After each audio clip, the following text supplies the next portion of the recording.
Carry the same level of support police officers have. Carry CCW Safe, the highest caliber. And we're back. And I'm joined tonight by my co-host, John Wheaton. We've got Bill Brown and Rob Sweetman back that our audience has met before. And Jeff, nice to meet you. Great to have you on. Since our audience has already met Bill and Rob, Jeff, I'll have you go ahead and introduce yourself so I don't do you any injustices. All right. Thank you for having me. So I was a 10-year Navy SEAL, served at Team 5, was an instructor, and then did my MBA at UCLA and founded some different companies now. Big supporter of the Hudson Seal Swim that Bill Brown puts on every year. And everybody wears the Sunga Life Silkies that I created for that. It's a swimmer brand all about freedom. Man, that's awesome, Jeff. I really appreciate you being here tonight. So we're going to jump right into it. And we've got an interview with Pete Hegseth. And let me see here. It's a minute and 47 long. We'll listen to the whole one, and then we'll kick the conversation off. The Pentagon is in the book, the exact amount of years, but in the past X number of years, 10, 12, 15, the Pentagon has a perfect record in all of its war games against China. We lose every time inside the Pentagon war games. We know what our real capability. You see, we didn't even get to this part of the war on warriors. I mean, the military-industrial complex, the way we procure weapon systems, we're always, the way our system works, the way our bureaucratic system works, where the speed of weapons procurement works, we're always a decade behind in fighting the last war. Whereas China, we have, what did Rumsfeld say? You go to the war, the army you have. We have the army. China's building an army specifically dedicated to defeating the United States of America. That is their strategic outset. Take hypersonic missiles. So if our whole power projection platform is aircraft carriers and the ability to project power that way strategically around the globe. And yeah, we have a nuclear triad and all of that, but a big part of it. And if 15 hypersonic missiles can take out our 10 aircraft carriers in the first 20 minutes of a conflict, what does that look like? Yeah. I mean, and if they've already got us by the balls economically, which you pointed out very well, with our grid, culturally, there's plenty of elite capture going on around the globe. I mean, and then microchips and everything. Why do they want Taiwan? They want to corner the market completely on the technological future. We can't even drive our cars without the stuff we need out of China these days. I mean, they have a full spectrum, long-term view of not just regional but global domination, and we have our heads up our asses. Yeah. And that. All right. So I see we've got Kaj has joined us, Kaj Larson and Jason Redman. Kaj, could you introduce yourself to the Survival Dispatch News audience since we haven't had you on before? Yeah, Chris, thank you. And John, honored to be here. I'm Kaj Larson. I spent 13 years in Naval Special Warfare as a SEAL officer, and I'm proud to be here with my Frogmen brothers, who are also my good friends, and to support Pete. That's awesome. Good to see you, by the way, Jason. Did you get your Wi-Fi squared away? Yeah, Chris, I tell you what, man, if I was a comm guy running this place, I would have fired everybody. But I need to bring in a team of comm guys. I need a mobile comm team to run this place. That's funny. I don't know if y'all caught Pete's comments with Sean Ryan there, but I'm going to go to Bill first, and then whoever else wants to chime in can. So, Bill, is there credence, and I'm not suggesting there isn't, but is there credence to the fact that China could potentially take out all 10 of our carriers with 15 hypersonic missiles in the first 20 minutes of a confrontation? Well, I have some concerns with China. The last thing I think any intelligent person wants is a military conflict with China. I don't think the Chinese people want it. I don't think we want it. I do think there's some real concerns with China, some of their overt activity. Recently, you can say, hey, the Chinese spy balloon was a huge flex. The Pentagon completely folded. You can say the fact that they recently cyber hacked into telecom communication companies in our nation, gathering sensitive information regarding politically connected individuals was a huge oversight that wasn't accounted for. You could also say, hey, look what they recently cyber hacked into the U.S. Department of Treasury. So they're taking overt actions that are actually hostile to American interest. I do think the current leadership in the Pentagon absolutely sent the wrong message when they let a spy balloon overtly gather intelligence information over sensitive military installations. No, I don't want war with China. I don't think anybody does, but I think we need to. I love technology. I think technology can advance humanity as a whole. That's what I'm rooting for. But I'm not naive, and I think we have to prepare for the possibility. And the leadership in the Pentagon has absolutely failed in really addressing this. Well, appreciate that, Bill. Rob, I'm going to go to you next. And actually, Bill set the question up nicely. How do we get to this point where we're essentially behind the 8 ball as far as our military relative to China's military? Well, I'm not 100% sure that I agree that we are weaker than China. I think we are stronger, but we've got some serious things that we need to clean up. And a lot of that, I think, is good intention, and it turns into bureaucracy, and it turns into red tape and classification issues and software stacks on top of software stacks that don't make any sense. And I feel like we need to take a look at how we do business, from a core value system to how we operate quickly, looking at speed over security. And are we prepared for a first world conflict, right? We do what it is that we've done in the past over and over. Can we adjust to a threat like that? And I think that we can do better. I think we can do a lot better. And the last, in 2021, when Austin pulled us out of Afghanistan, I mean, that was just disgusting in every way. And in fact, there were a lot of veterans. I don't want to go too in depth on this part, but there are a lot of veterans that took that very harshly, personally, as well as, our kids are never going to forget the images of the Afghanis hanging off of the airplanes as they were taking off, with zero regard for the relationships that we built over the last couple of decades. So, how do we restore that trust? I think that's something else to look at. And that begins with leadership that we can get behind, that we can unify behind, and, bring up retention rates. Something where we're not afraid that, we're going to be judged based on our gender or have to take some funky jab. And it's just weird these days. So I believe Pete can restore a lot of the sanity back to what we're doing and clean up a lot of the things. We'll see how much we can actually get done. But I absolutely think that we are still the leading fighting force, but we have some work to do. Well said, Rob. The old adage that a fish rots from the head down comes to mind as you were describing the current leadership that we've had for the past 4 years. Cash, I'll go to you next. I'd like to get your input on Rob and Bill's comments with regards to the leadership in general.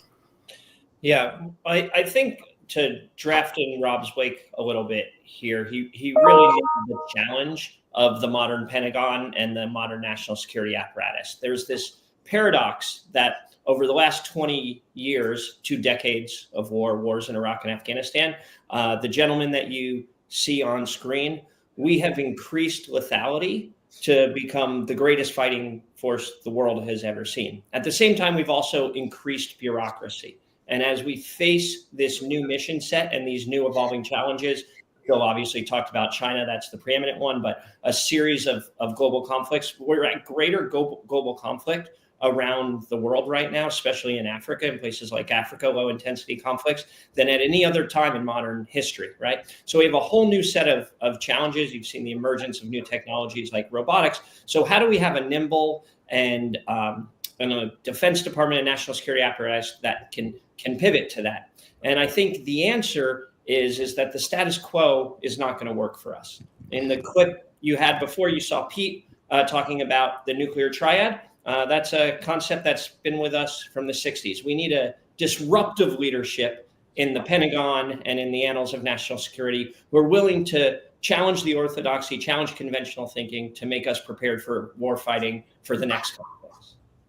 So, Jason, I have a video pulled up with you speaking, and I'm going to play it in a minute and have you speak to it, and Jeff as well. But Cash, before we move on, it's interesting that you would mention Africa.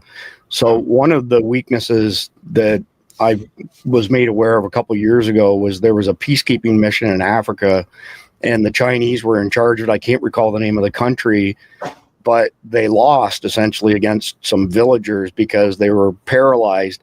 Nobody wanted to make decisions is the gist of what I got out of that. How significant is the lack of confrontational experience for the Chinese, in your opinion? Well, so I would address that in two separate parts. I would say the issue of what I describe as Chinatown Africa. The gentlemen on screen know that my last command was Special Operations Command Africa, so I think a lot about what's happening on the content. The Chinese presence in Africa is a strategic imperative for the United States. They are prolific and dominant on the continent.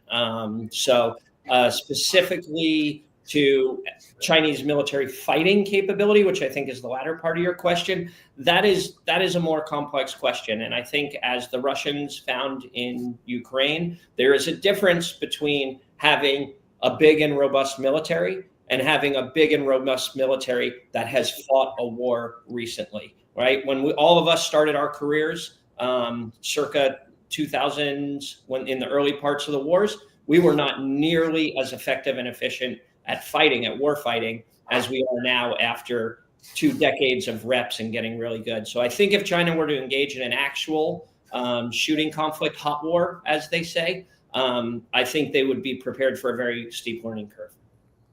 That's good to hear. I mean, I don't know why Bill said all that stuff about you before we went live, but you seemed pretty astute to me. You know, I'm just kidding. He just wants to arm wrestle in the mud like everyone else. There you go. All right, we're gonna pull up this video that Jason posted. Guys, the United States military exists for 3 reasons: defend the homeland, strength to deter our enemies, 3, fight our wars should we have the need to do so. Guys, it is not a social experiment. And that's what Pete Hegseth believes in and what he stands for. And guys, there is a smear campaign going on because there are people that don't want Pete Hegseth as the Send professional invoices. They want to continue this idea of a social experiment for the military, a weakening of the military, a degradation of our capabilities. Guys, there's a smear campaign going on that says that Pete's an alcoholic, he's a womanizer, all these things. Guys, I was with Concerned Veterans for America from 2016, 17, I think even going back to 2015. During my time with CVA, I never saw Pete drunk.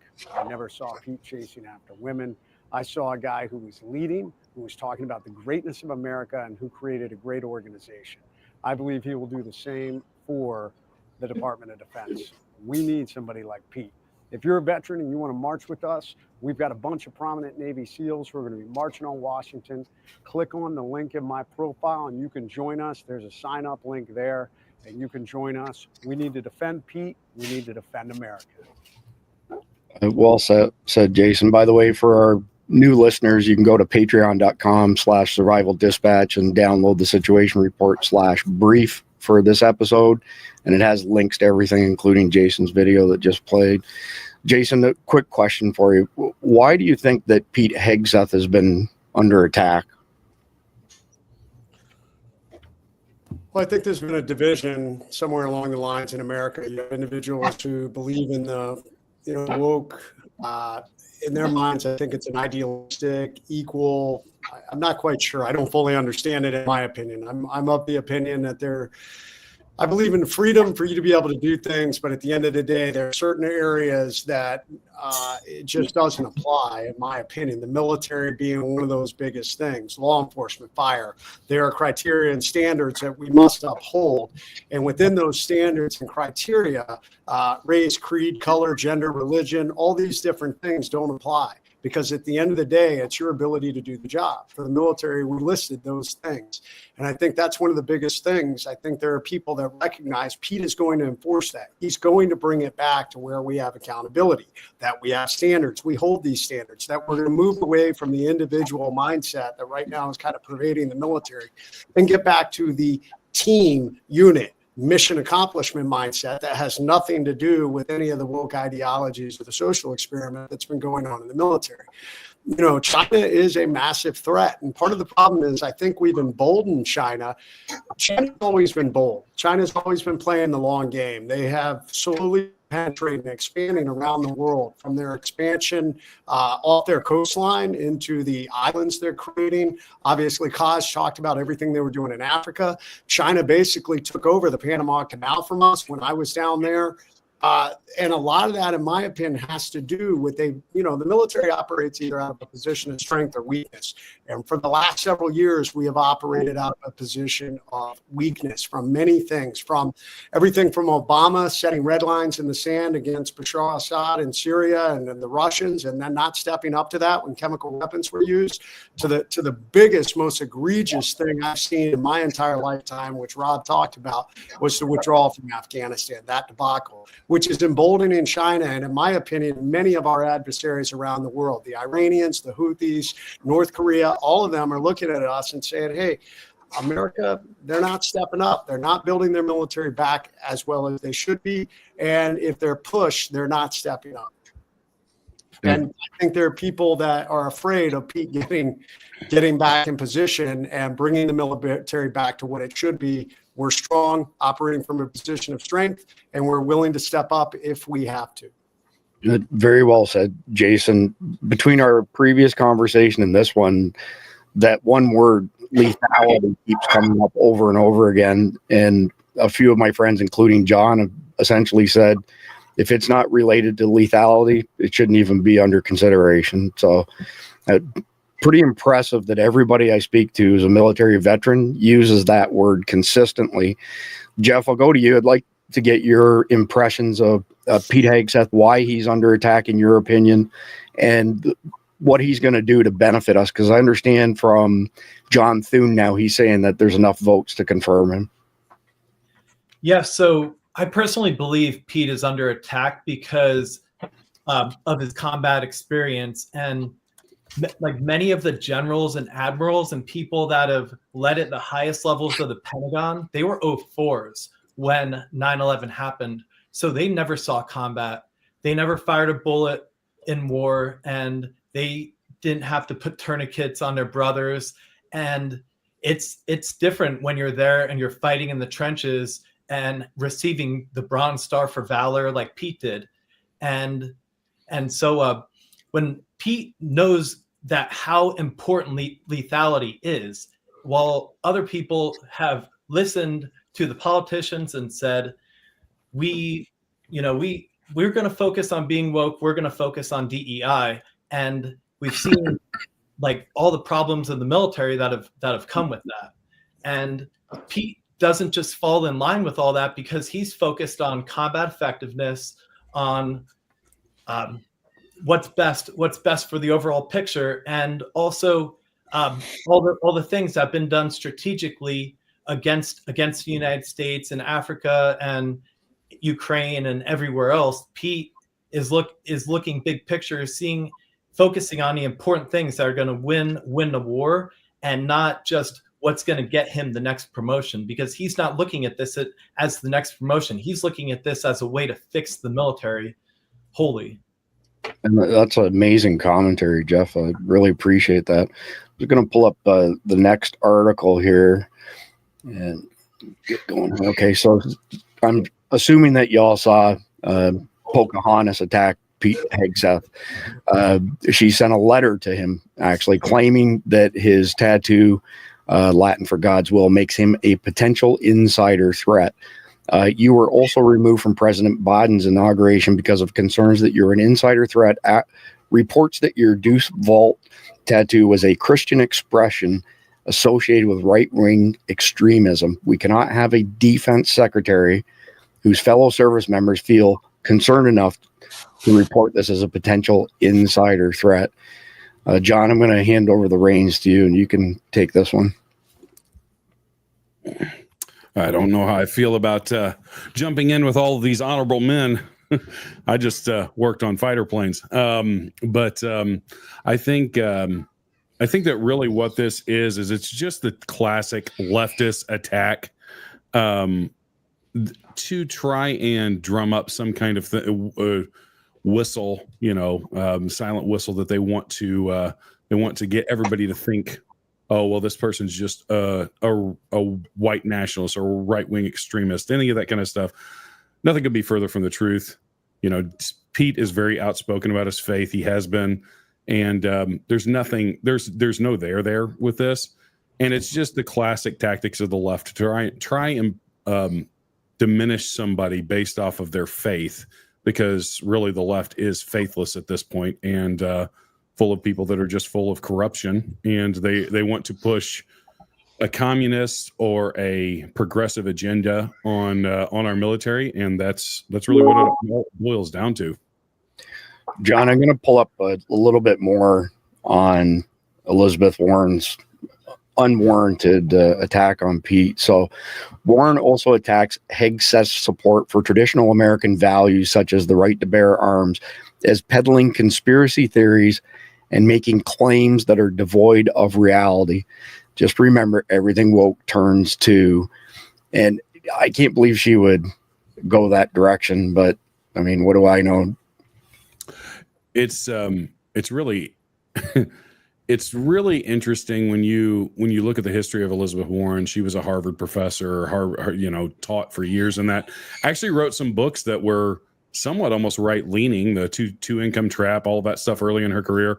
But she has been infested by the woke mind virus and wants to be so involved in the identity politics that she made up the fact that she is Native American when she's 1,024th. I think my golden retriever has more Native American in her than Elizabeth Warren does.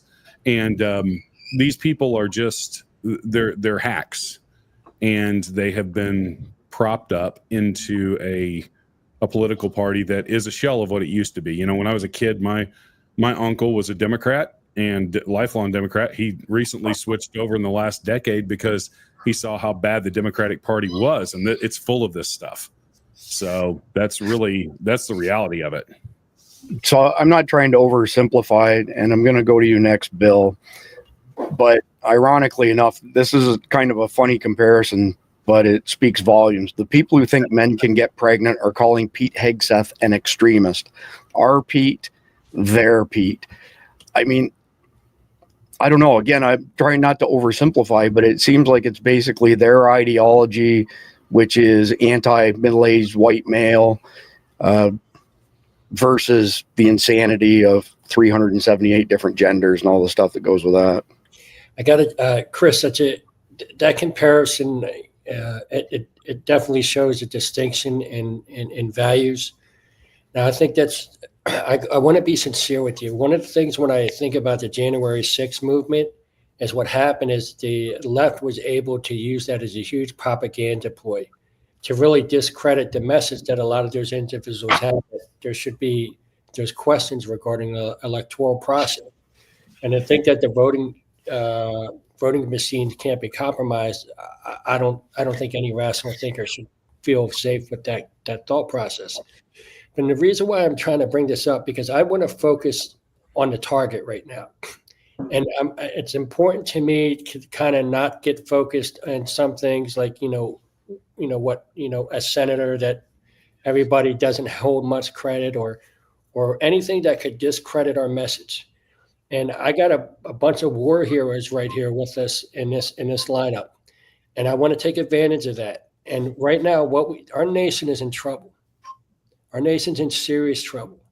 And we need to focus on really what's important. And I don't want anyone to ridicule us or our statements by kind of saying we're kind of comical or we're radical, because that's not true. We're all men and women who love this country. We believe in the values of the Constitution: life, liberty, due process, equality, freedom, and freedom of expression. And that's one of the things we're going to do to advocate for Pete Hegseth, because the Pentagon's lost its way. When you give trillions of military equipment to to jihadists, you've lost your way. You've lost your way. There's got to be accountability for that. There's mass corruption. They failed 7 audits in a row. They can't account for over $124 million. They're giving billions of dollars of aid to the jihadists in Afghanistan. There's all types of real serious issues that I think we got to stay tracked on. And so that's what we're doing. We're going to practice this. We're doing something historic here, Chris, and you're helping us. There's never been a group of SEALs and veterans that have gone to Washington, D.C.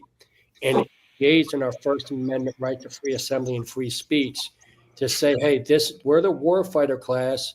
This decision's so important. We realized, look, I've realized I'm a lawyer. I've never seen a greater threat to, and I used to be a Democrat. I've ran for a Democrat for state office in New Jersey. I can't support the Democratic Party. When you realize that I'm a lawyer, they use lawfare to attack political opponents. And when that's one of the scariest things that we've ever had as far as really realistically undermining the preamble of the Constitution, and we the people decide who we want to be in elected office. Our nation right now, the state of affairs, there's so many adversaries. The weapon systems are so sophisticated now and portable. The fact that the Pentagon, one of the greatest failures of the Pentagon is to speak up against the open border, because that's a huge threat to us. We're going to talk about China controlling its geographic strategic points like the Panama. The Pentagon was asleep at the wheel too. But the fact that the open border and the high threat assessments that we have, you have various intelligence agencies, various terrorist networks. That open border was a national threat to us. Now, you can say, hey, it's small symptoms like what happened when you don't properly vet people, when you get people burned alive in a subway because they weren't properly vetted, become a day over here. That's minor comparison to what could happen with the portable and advanced technology that our adversaries have across that open border. And the Pentagon put us all at risk by not addressing it. These are serious fucking problems. We got massive corruption, massive fraud, waste, and abuse. Look, the Pentagon has got issues that need to get addressed. Now, let's be sincere. One of the things that they were focused on, in my opinion, is that in a lot of our agencies, agencies were focused on negating their political opponents, right? White conservative males primarily, and not focused on real national security threats. And so we need to refocus, and for all of us, because here's the truth. The technology and advanced weapon and portable weapon systems that could have got across that border, you saw what happened in 9/11 when we were asleep at the wheel. You saw what happened to Israel on October 7th when they were asleep at the wheel. It's time for us to wake up, and we got it. And that's why you have hundreds of SEALs and veterans coming to Washington, D.C. And Chris, you're one of our biggest tools. You're letting us on here all the time. As many veterans and SEALs as possibly can come to Washington, D.C. to help us in the confirmation hearing, because we're going to stack it with veterans in the confirmation hearings, and we're going to have veterans with American flags and patriots. We're going to follow Martin Luther King's example and hold the moral high ground. What I want to ask everybody who's concerned with Americans right now, we got to stop the comical stuff. No more Warren and her nonsense. No more sidetracked and comical stuff comparing somebody, a man that thinks he's a woman. That stuff don't matter now. What matters now is getting the adults in the room and leadership positions that have the courage and vision to correct course what we need to happen. Very well said, Bill. We've got an interview between Mark Levin and Pete Hegseth coming up, and I'm going to pass that off to Jason and Jeff in a minute. But I want to go to Rob and Kaj first and get your comments on this irregular warfare that China's been waging against us for decades. I would argue that this chasm we're seeing between the left and right is a direct result of that irregular warfare. And General Valley, we're fortunate to call him a friend of Survival Dispatch.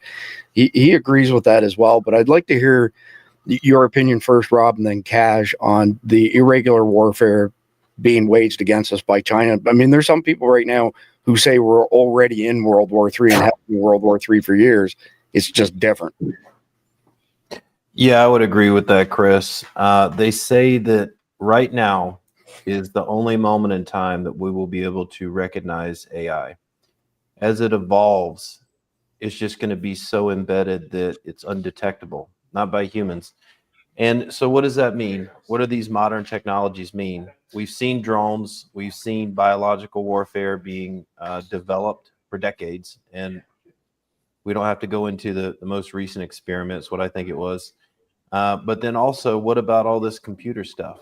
How much of our infrastructure is based on microchips and servers? And I mean, we don't hardly do anything with paper. And I remember wondering what was going to happen when they took down the elephant cages. We have to have our backup strategies to be able to make comms and effectively move and shoot, for lack of a better word, and operate once those systems are threatened. What about our satellite positioning system? What about all of our modern communication systems? When I think about what the next major conflict like that might be, I wonder who is the most advanced with this technology? Who is ahead of the ball? And those questions kind of keep me up at night sometimes, because I don't really have a fully clear answer. What do you think, Coach? Well, I think if something is keeping Rob up at night, it's a big deal, because he's the biggest proponent of sleep hygiene there is, and he's actually done great work for our community. So that it really means something that we should be concerned about. But, I would frame it this way, Chris, in every conflict, there's a defining technology. So in Ukraine, I would argue that drones really define the technology and change the nature of warfare forever. And then in the next great conflict after that, the Israel-Palestine conflict, I would make the argument that it wasn't drone warfare, although drone was important, but that war was actually occurring not on the front lines in Rafah or in Gaza or any of these places, but on the headlines of the New York Times and the Washington Post and the Wall Street Journal and Der Spiegel in Germany. And in that battle space, Israel was losing, no matter what they were doing kinetically on the battlefield, right? When you have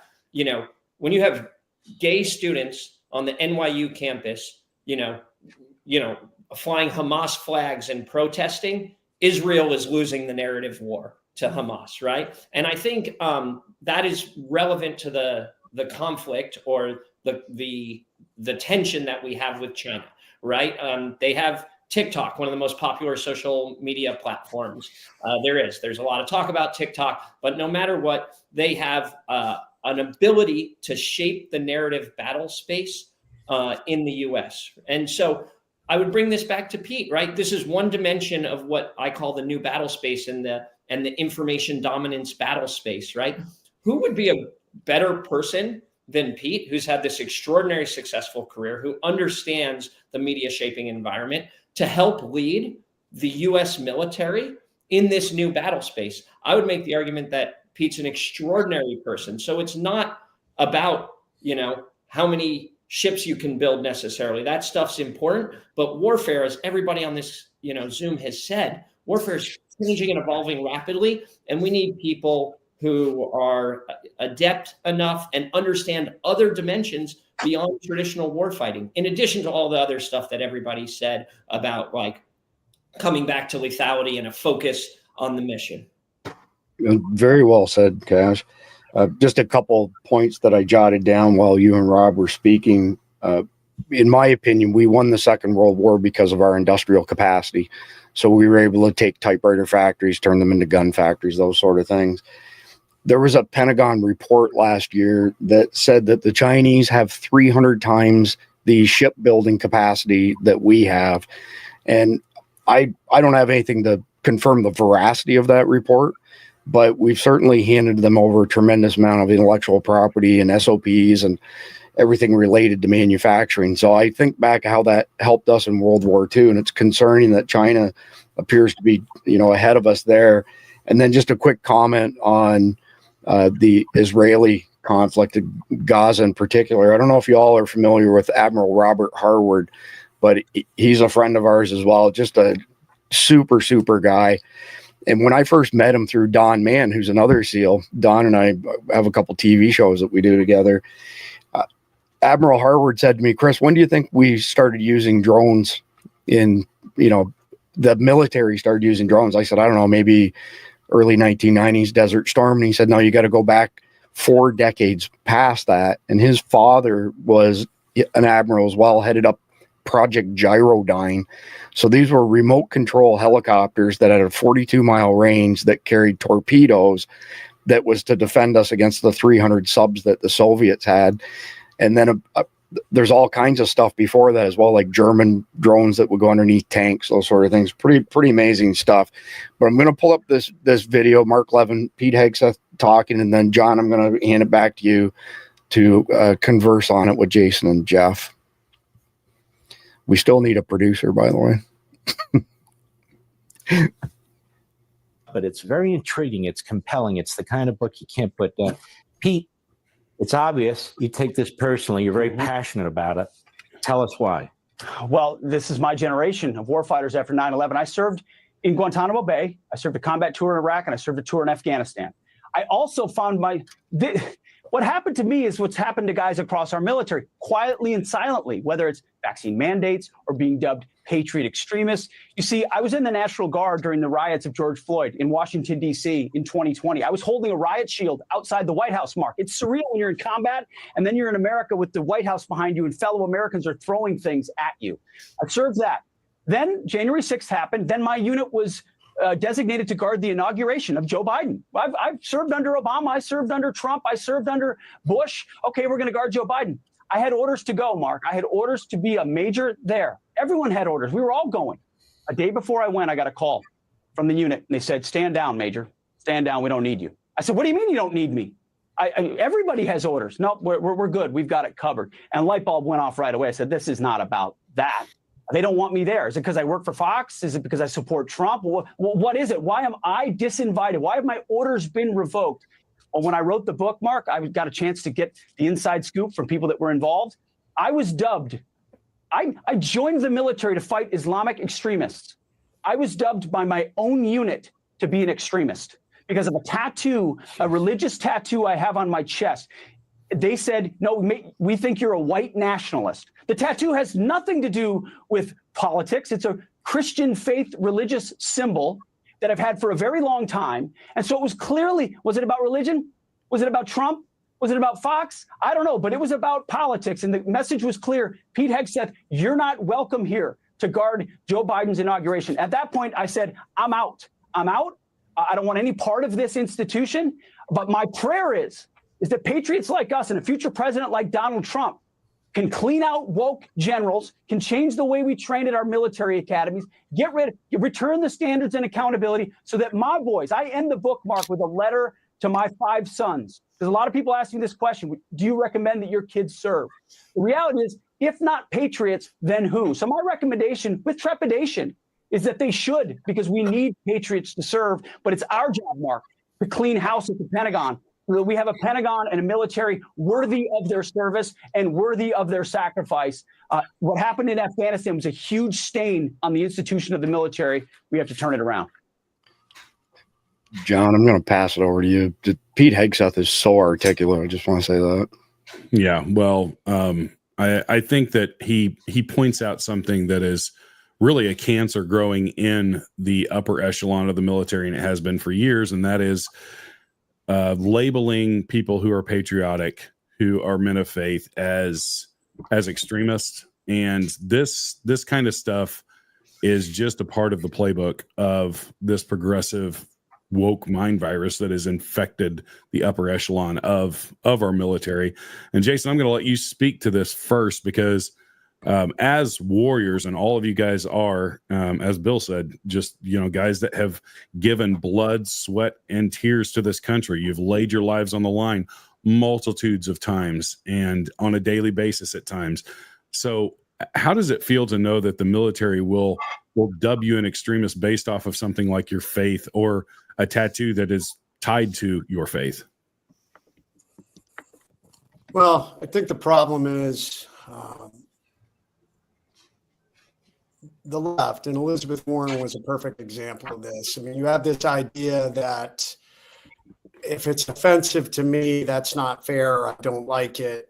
So, which really should have nothing to do with our military. Once again, it comes back to a position of strength. If you look at at any point in warfare, we've recognized that it was necessary. We needed strong men, not to downplay any of the women out there. We have some women that are great warriors, but we need a strong military presence, advanced equipment, and the ability to fight, and that ability to keep driving forward and enable that fight. Unfortunately, I think there's an ideology that exists on the left that feels like, hey, if we are nicer to these people, then ultimately they will like us, and ultimately they will stop with their advances, and we'll all just get along. And the problem with that ideology is man is flawed.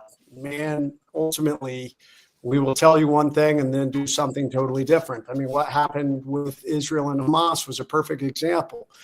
Israel gave Hamas the ability to live in Gaza and live in the West Bank.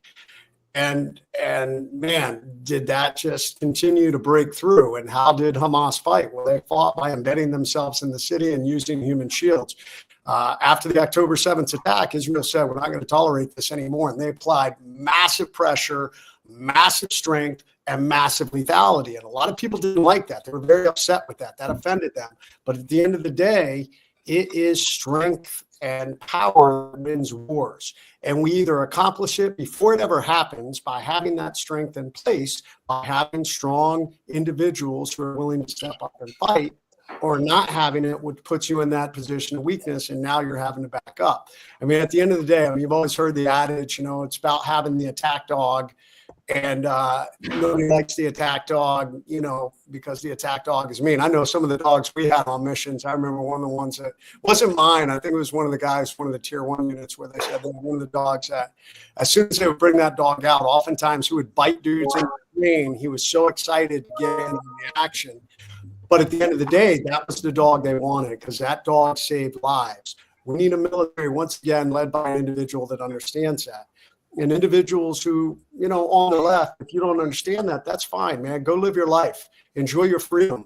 All of us fought for it. But at the end of the day, this military needs to be strong. Our positions need to be strong. Our technology needs to be strong. We need to be building up our next generation warfighters. Rob said it. It's not just the guys on the ground who have the ability to take the fight and kick down doors. Our next generation of wars are going to be AI technology and way more advanced than just the drone stuff we're seeing. So we need to be recruiting young Americans. I tell you what, it ain't guys like us. We're too dumb for that. It's these kids that are doing this, who have the ability to think, and pi and MC equals, MC square and stuff like that, who have the ability to stop some of the attacks that we're going to be facing in the future, which China is already planning for, to take out our infrastructure and our satellite systems and all these different things. That is the future of warfare. Pete Hegseth understands that. That's why we need it.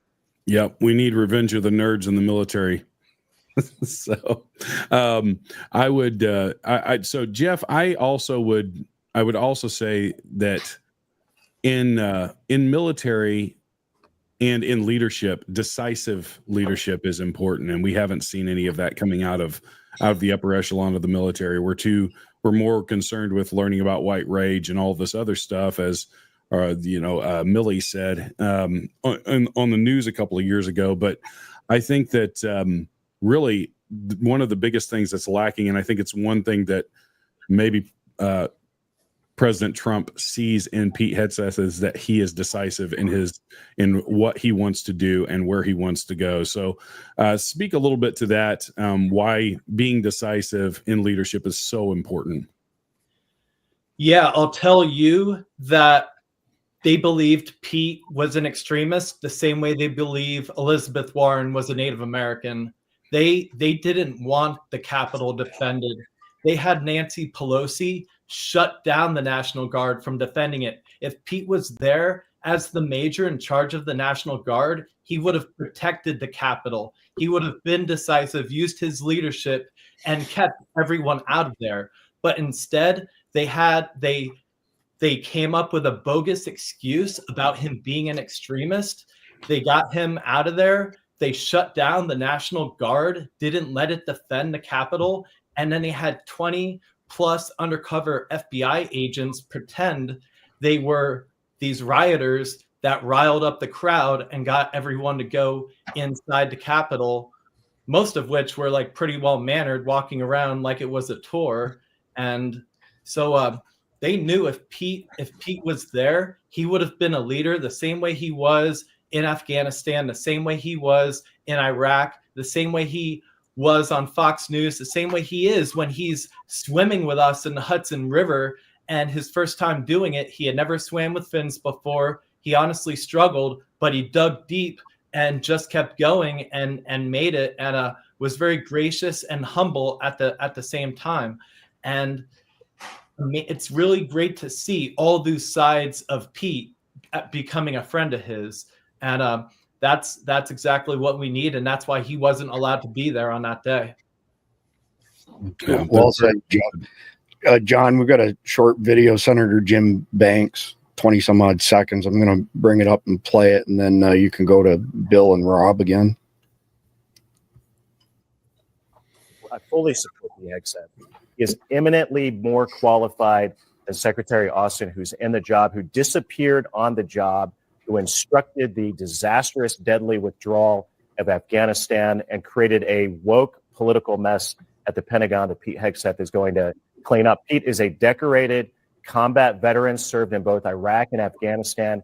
He knows what's at stake. I fully support him. He's going to be great at the job. So before you roll with that, John, what I'd really like to hear from Bill and Rob in particular is their thoughts on Austin just disappearing for whatever it was, 5 or 6 days, didn't inform anybody, didn't hand over the chain of command. But take it away, John.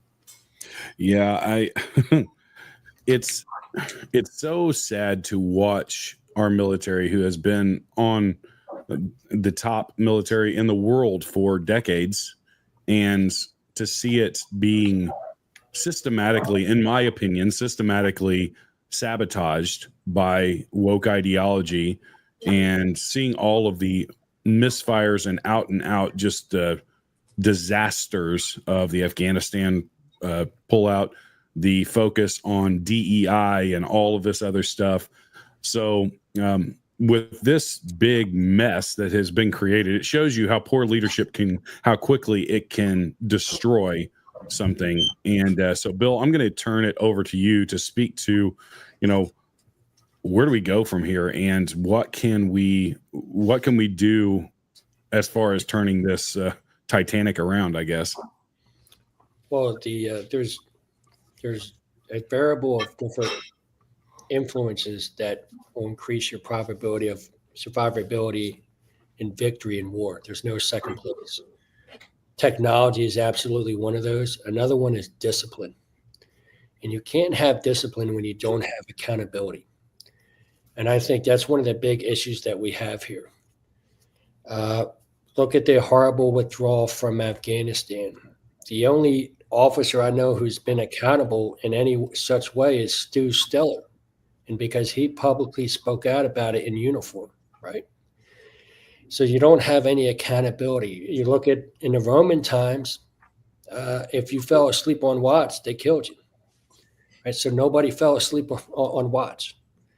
And so what's happened is you have mass corruption in the Pentagon. You have mass fraud, waste, and abuse in the Pentagon. You have huge, dismal failures, and there's no accountability. So that's the first thing we need to do is we have to have accountability. All these decision makers who were responsible with the withdrawal in Afghanistan, they should be fired. They should be fired. Anyone who had any type of decision making regarding leaving trillions of dollars in military equipment to the hands of our enemy, they should be investigated. Their financial statements should be investigated. Any offshore accounts should be investigated. All their investments should be investigated.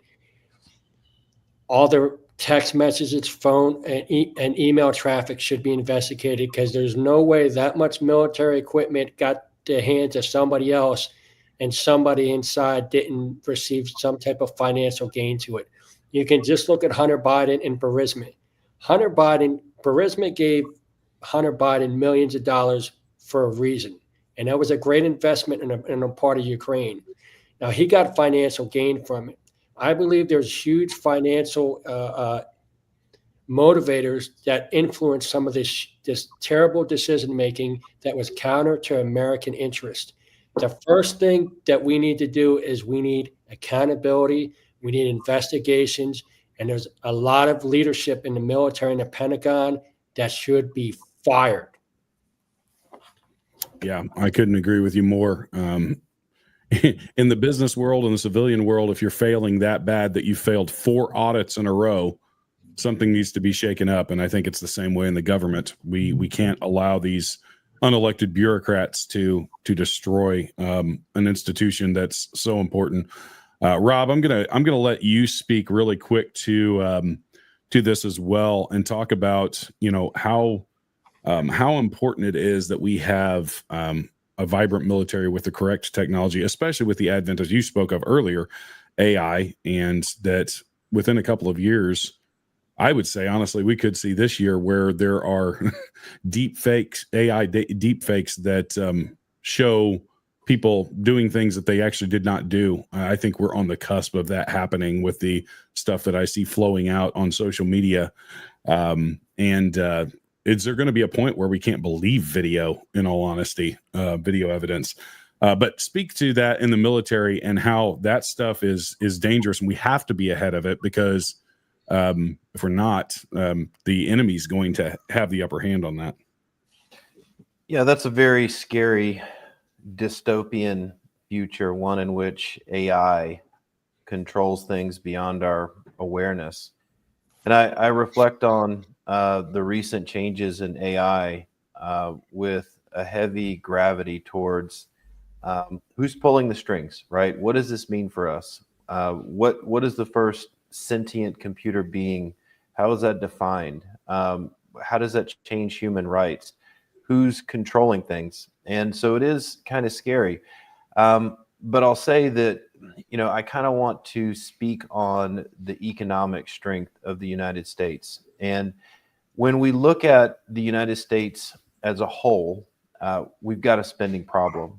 And so when we look at some of the initiatives that Trump is taking on, Pete falls into a larger plan, right? So if it hasn't been said out loud yet, our national debt is somewhere around 37 trillion. And the way that we get into debt with the Federal Reserve, this private organization that we ultimately don't have a lot of daily control over, they will change the interest rate based on a number of different factors. And so if we want to borrow money from them, the goal is to borrow at a very low interest rate. And so when we took out our last round of debt, which, by the way, I think we're running something like a $1.7 trillion deficit right now. So that means that we're spending more than we're bringing in. And tariffs could be one solution for that. Solving some of the spending problems is probably a better look. But when we have, billions of dollars that we're giving literally to Taliban, to Ukraine, to all these different initiatives, how can we justify that when we have this tremendous amount of debt that we're accruing? So much so that I'm not even sure, looking at the numbers, how we're going to pay for, let's call it $1 trillion debt payment. So if we have something like $1 trillion debt payment at the current rate that the feds are quoting us, and they say they're going to be able to drop the federal rate down, we don't even have the money to be able to make that payment. So where are we going to see cuts? So the reason I bring that up is because when we hone in on the national defense budget, it's less than $1 trillion. I think the new budget just got approved at somewhere around, what was it, 885 billion. How much of that goes to stuff that benefits us, to this new AI research, to drone research, to biological research? How do we defend these things? And how much of it goes to old world defense contractor relationships, right? I think we're sitting somewhere around 70% goes out to contracts with private defense companies. And maybe less than a third of that actually goes to our personnel, our payroll, our active duty reserve civilian salaries. So when I look at this problem, I'm thinking, okay, if we can't make the national debt payment, what's going to happen? And most likely they will try to, if they don't solve for this mathematical equation, they're going to try to print more money. They're going to try to borrow more money, print more money into circulation. What does that do? That causes inflation. And the only real way that I've seen that they can get the feds to immediately drop the interest rate, which changes the amount that we owe, is to create some type of catastrophe, some type of an emergency.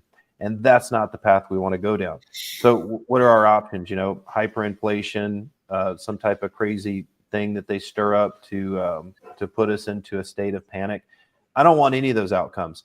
And so in saying that, the whole point of my commentary here is that we need somebody that is in alignment with our administration that can cut out the crap and get down to what do we need to be doing. And if we're not doing that stuff, we got to trim the fat. We got to trim the fat from a lot of these defense contractors that are just milking these contracts for decades now. Well said, Rob. Hey, John, I've got a video a little over a minute long of Pete Hegseth speaking. I'm going to play that, and then we'll get Cash, Jason, and Jeff to weigh in on it.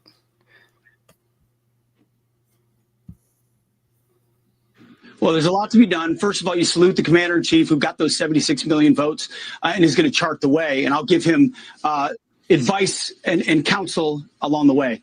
I'll just say what he told me. Return the Pentagon to the warfighters, Pete. Get in there and clean out all the social justice, politically correct garbage on top and get back to lethality, warfighting, accountability, meritocracy, and readiness. And guess what? 95% of the people in that building in the Pentagon and that wear the uniform, that's all they want to do anyway. And so when you return to that, it changes the culture of an institution that now stands up straight. You address that recruiting crisis. You address the retention crisis. Sean, I can't tell you how many families have reached out to me and said, my son or daughter wasn't going to join, and now they are after President Trump was elected and you were chosen to be SecDef. Same with retention. And then the rest of the world takes notice of that, Sean. So I'm not going to get ahead of the president on policy or what our posture will be. But we will be strong. And we will have peace through strength, as Donald Trump has said, and we will put America first. That's what he's asked me to do at the Pentagon, and that's my promise to the American people and our warfighters, led by President Donald Trump. You can pick that up and run with it, John. Yeah. I mean, for years, Kaj, we've had an issue with retention in the military. For years, lots of people getting out, not finishing their 20 years or whatever, and just leaving because they saw all of this stuff. And I think that Pete there actually articulated a lot of the problems and a lot of the things that need to be fixed. But in your mind, of all of those things, what do you start with? What do you think is the most important thing there of what he just articulated? I do believe that culture flows from the top. And part of the reason that all of us on this call who have both served and swam with Pete are so vociferous in our endorsement of him is because we believe he can set the right culture for the Pentagon. I mean, what's happening right now is kind of unprecedented, at least in my political lifetime, right? We just had the Army-Navy game and sorry, Army, right? Bad day for Army, right? But at the end of the day, that inter-service rivalry, right, is just a mask for what we really are, is one team, one fight.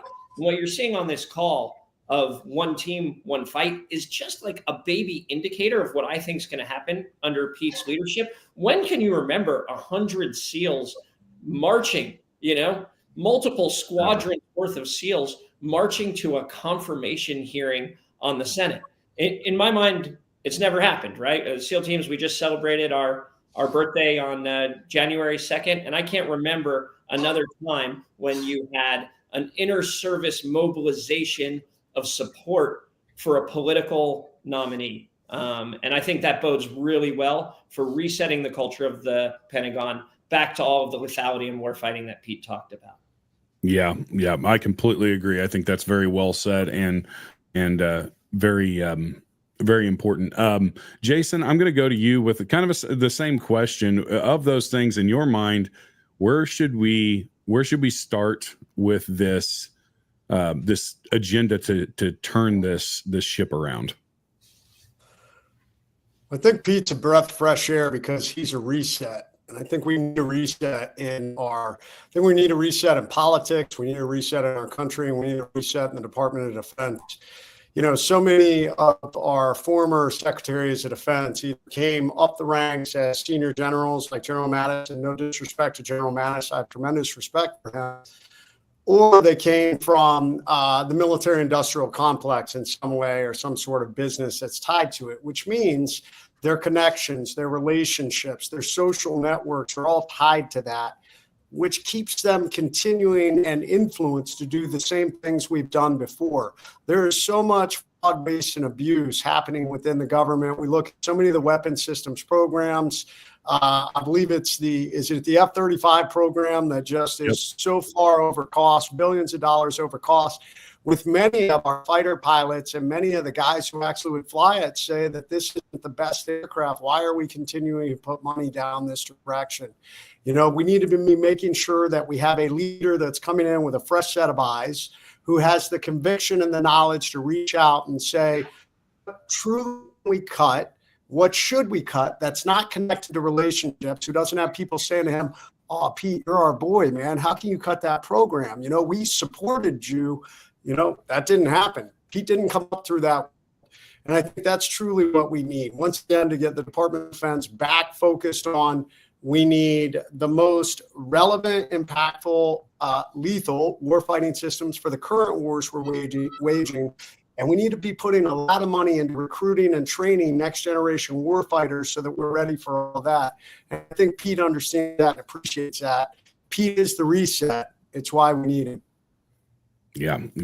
Well said. Very, very, very, very true there. And Jeff, one thing that he spoke of in that, it kind of stuck out to me when I joined the military back in 2001, late 2001.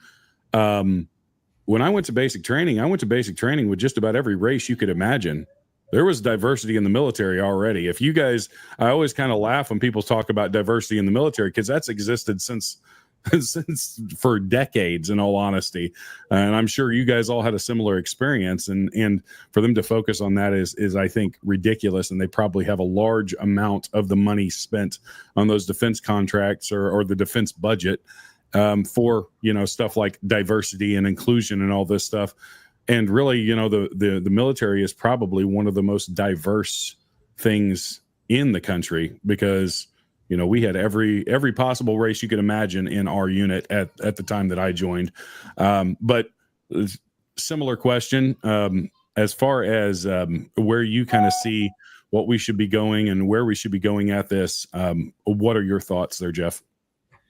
Yeah, I loved what Pete said about 95% of the people in the Pentagon are all great, but it's like the 5% that we need to fix. There's been a lot of yes men along the way who just fed into this woke and DEI agenda and started judging people not on how well they do their job, but on the color of their skin and a lot of other weird things. And even putting people who want to have surgery and remove their genitals and everything else, and then they're not even deployable. What is the point of having someone like that in the military? There's really no point. We need to be focused on lethality, winning wars, being strong. Also putting women into special operations when they get put into these programs just to quit the first day, and it doesn't make our special operations better. It just clogs up and takes room from people who are more deserving to be there, but because they're being told from politicians and admirals and generals who are yes men, they go ahead and do that. So to return to where we were, before those days is going to be a really good thing, and it's going to fix all the problems along the way. And then you can mix in some AI and things into the systems as well, where it doesn't need to just go through the bureaucracy. It can go through without even needing some people. John, I've got the next video of Pete Hegseth speaking. It's about 2 minutes long. But before that, just a quick comment on your comments, Jeff. We've had a number of people on the show who are either active duty military or formerly, they're veterans. And every last one of them has said the 15,000-ish people going through this transgender transition stuff are non-deployable assets. So it begs the question that you just asked, why are we focusing on that? Why are we spending money on it? Doesn't make a whole lot of sense. I don't think it contributes to lethality, right, Jeff? Yeah, you can't join the military if you have schizophrenia. And then if you have the surgery, 40% of people that have the surgery attempt suicide anyway, because imagine you already have a mental problem, and then you cut off the best part of your body and you think it's going to solve all your problems, and now your problems just got 100 times worse. And these are people that you're going to then put in charge of pressing buttons and making, lethal decisions, but they can't even deploy at the same time. So why are we doing that? It's so against the, having every bit of common sense. It's worth mentioning, up until 2018, the World Health Organization, which I'm not a big fan of, but transgenderism was classified as a mental illness up until 2018. And then when this whole, trying to ram this crap down our throat started, they mysteriously took it off the list of mental illnesses. But anyway, we've got this video here with Pete speaking with regards to Trump. It's really good. People outside these walls, some of the press that are covering this, they don't understand the attachment that conservatives and freedom lovers have to Donald Trump, to the former president. They don't get it. They think it's some sort of a misinformation, cultish thing, cult of personality. Oh, they love the bravado. That's not what it is. I'll explain why we love them in one military analogy. I was a platoon leader in Iraq. I was an infantry platoon leader in the Army. And the one situation is the most dangerous situation that you don't want to find your platoon is what's called a near ambush. You're walking through a neighborhood and you walk into a near ambush, meaning the enemy has the high ground, they're concealed, and you're stuck in what's called the kill zone on the X, and they've got you pinned down. Rifles, grenades, everything. You're right there in the kill zone. You don't want to be there. You're dead if you're in the kill zone for the most part, unless you act. Okay? The battle drill for being in the kill zone of a near ambush is definitely not crouch down and hope you survive, because it's never going to happen. Your only option is to immediately seek cover, immediately pop your grenade, throw it, and then charge toward the enemy that you still can't see. That's your only option if you want to survive. This is all metaphorically, of course, for the media out there. Right?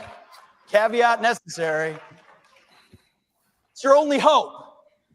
All right? Well, Republicans for decades, for years, have sat in the kill zone and said, just kind of like us. We're okay. We're not that bad. We're okay. We're nice behind our podiums, dressed up like this, hey, everybody, we're going to cut taxes just a little bit more. It doesn't work. Donald Trump said it's time to throw the grenades and charge at the enemy.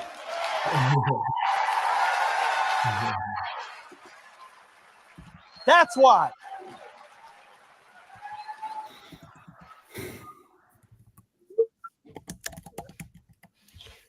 Yeah. So, Bill, in your thought process, I think his analogy is right, that people were just tired of the status quo. They want to change, and that's why they have such a connection to Donald Trump. And I think a lot of people have grown to have a connection to Pete as well, as they've gotten to know him over the last, since he was really, a lot of people knew him on the conservative side because of Fox News and all this stuff. But being able to see him come out of this, and even with his whole life basically exposed to the public, and the lies that have been told about him coming through and just saying, hey, I'm just going to keep going. I'm going to keep charging. No problem. And I think that's probably it. But I'm going to let you speak to that real quick. Yeah, he didn't flinch. He didn't flinch. And, it kind of reminds me of before the election, all these polls come out, and they're all trying to get you to flinch, to get you to not just show up. Oh, the election's short the other way. Don't even waste your time coming. The polls are telling you one thing, and media is telling you all this other stuff. And don't flinch. President Trump didn't flinch, and what did you have? The American people are tired of it. The American people spoke in this election. Every swing state, right? And in the states that the Democratic Party won, there were states where they didn't have voter ID, right? So the American people have had enough. Now, What we need to do is we got to be the adults in the room. We got to be and that's one of the things I liked about JD Vance. Because in my opinion, a lot of this woke ideology, they have two things. They believe they're mentally superior and they believe they're morally superior. Well, when we're the adults in the room and we're able to articulate our reasons, hey, look, this is my reasons really for supporting Pete. Number one, hey, guess what? He helped for years. The media was painting a negative picture of the SEAL community. And every year with Pete's help, we were able to send a positive patriotic message. Here's a bunch of SEALs coming from across the country, swim across one of the most dangerous rivers and dirtiest rivers in the nation. This represents who we really are to raise monies for Gold Star SEALs and their families. Number two, we raise millions of dollars. That doesn't happen without Pete. Here's the other thing. Look, when I was in Iraq, I was one of those guys who really believed we were making a difference. I was there in 2004, 2005. It's the first time women have ever voted. When it doesn't take a military tactician to realize the way we pulled out of there would be a huge power vacuum. And what that did is ISIS took over large areas of Iraq, a complete horror nightmare show. And it turned my stomach because I lost friends over there. I believed that we could have made a difference over there. When I saw it replay in Afghanistan, it turned my heart again. There's absolutely failed leadership in the Pentagon. The fact that, there's huge corruptions there. Any rational, reasonable person can see like 7 failed audits, millions and millions of dollars unaccountable. Like any reasonable person can see we're not extremists. We care about our country. And here's the truth. Look, that border was open. That's a national security concern for all of us. Nobody from the Pentagon spoke up. Panama, that's one of the most major commercial thoroughfares in the entire planet. We built the canal. China should not have control over the Pentagon. Over the canal. The Pentagon didn't speak up about that. They have bases on each side of it. Like the leadership in the Pentagon has failed us. That's why we want Pete in there. I love this country. That's why I'm advocating for Pete.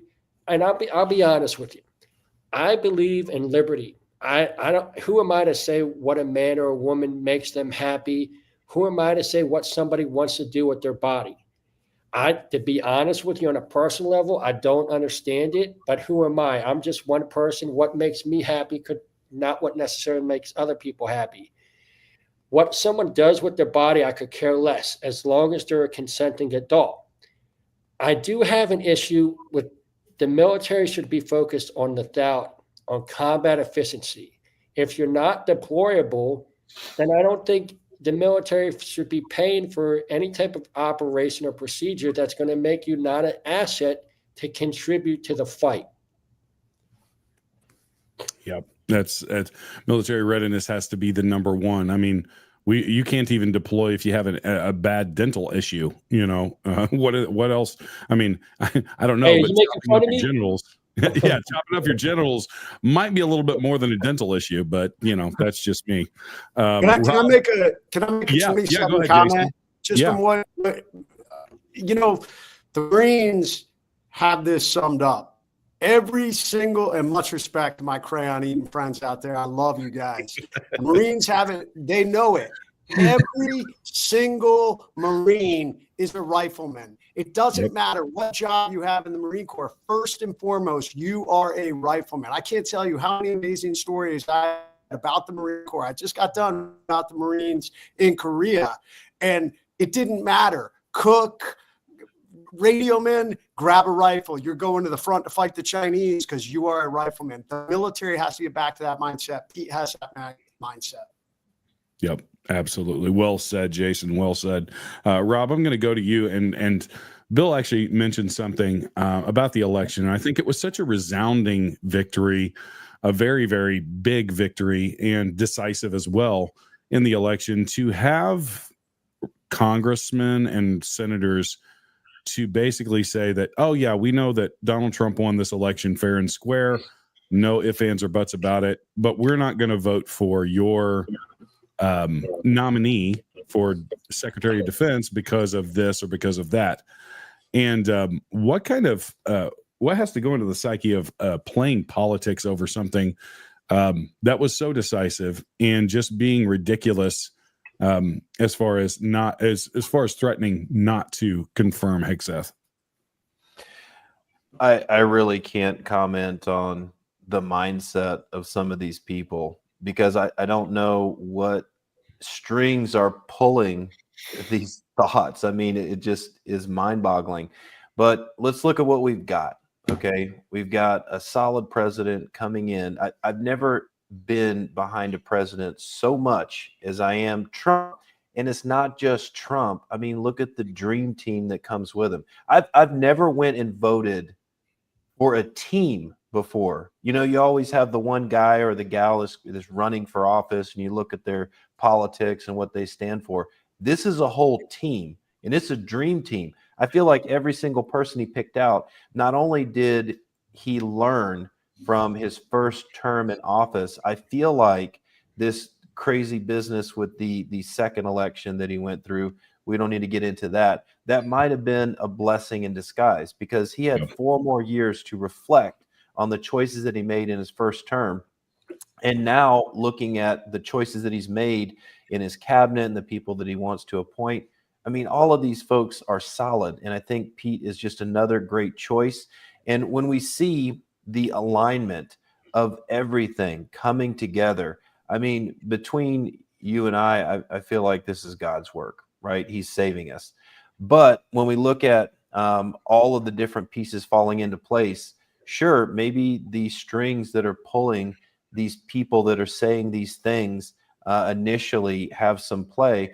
But now that we're getting a little further down the road and they're seeing that like, there's not really much choice in fighting this because this is all coming together, one unified force, something that our entire country can get behind.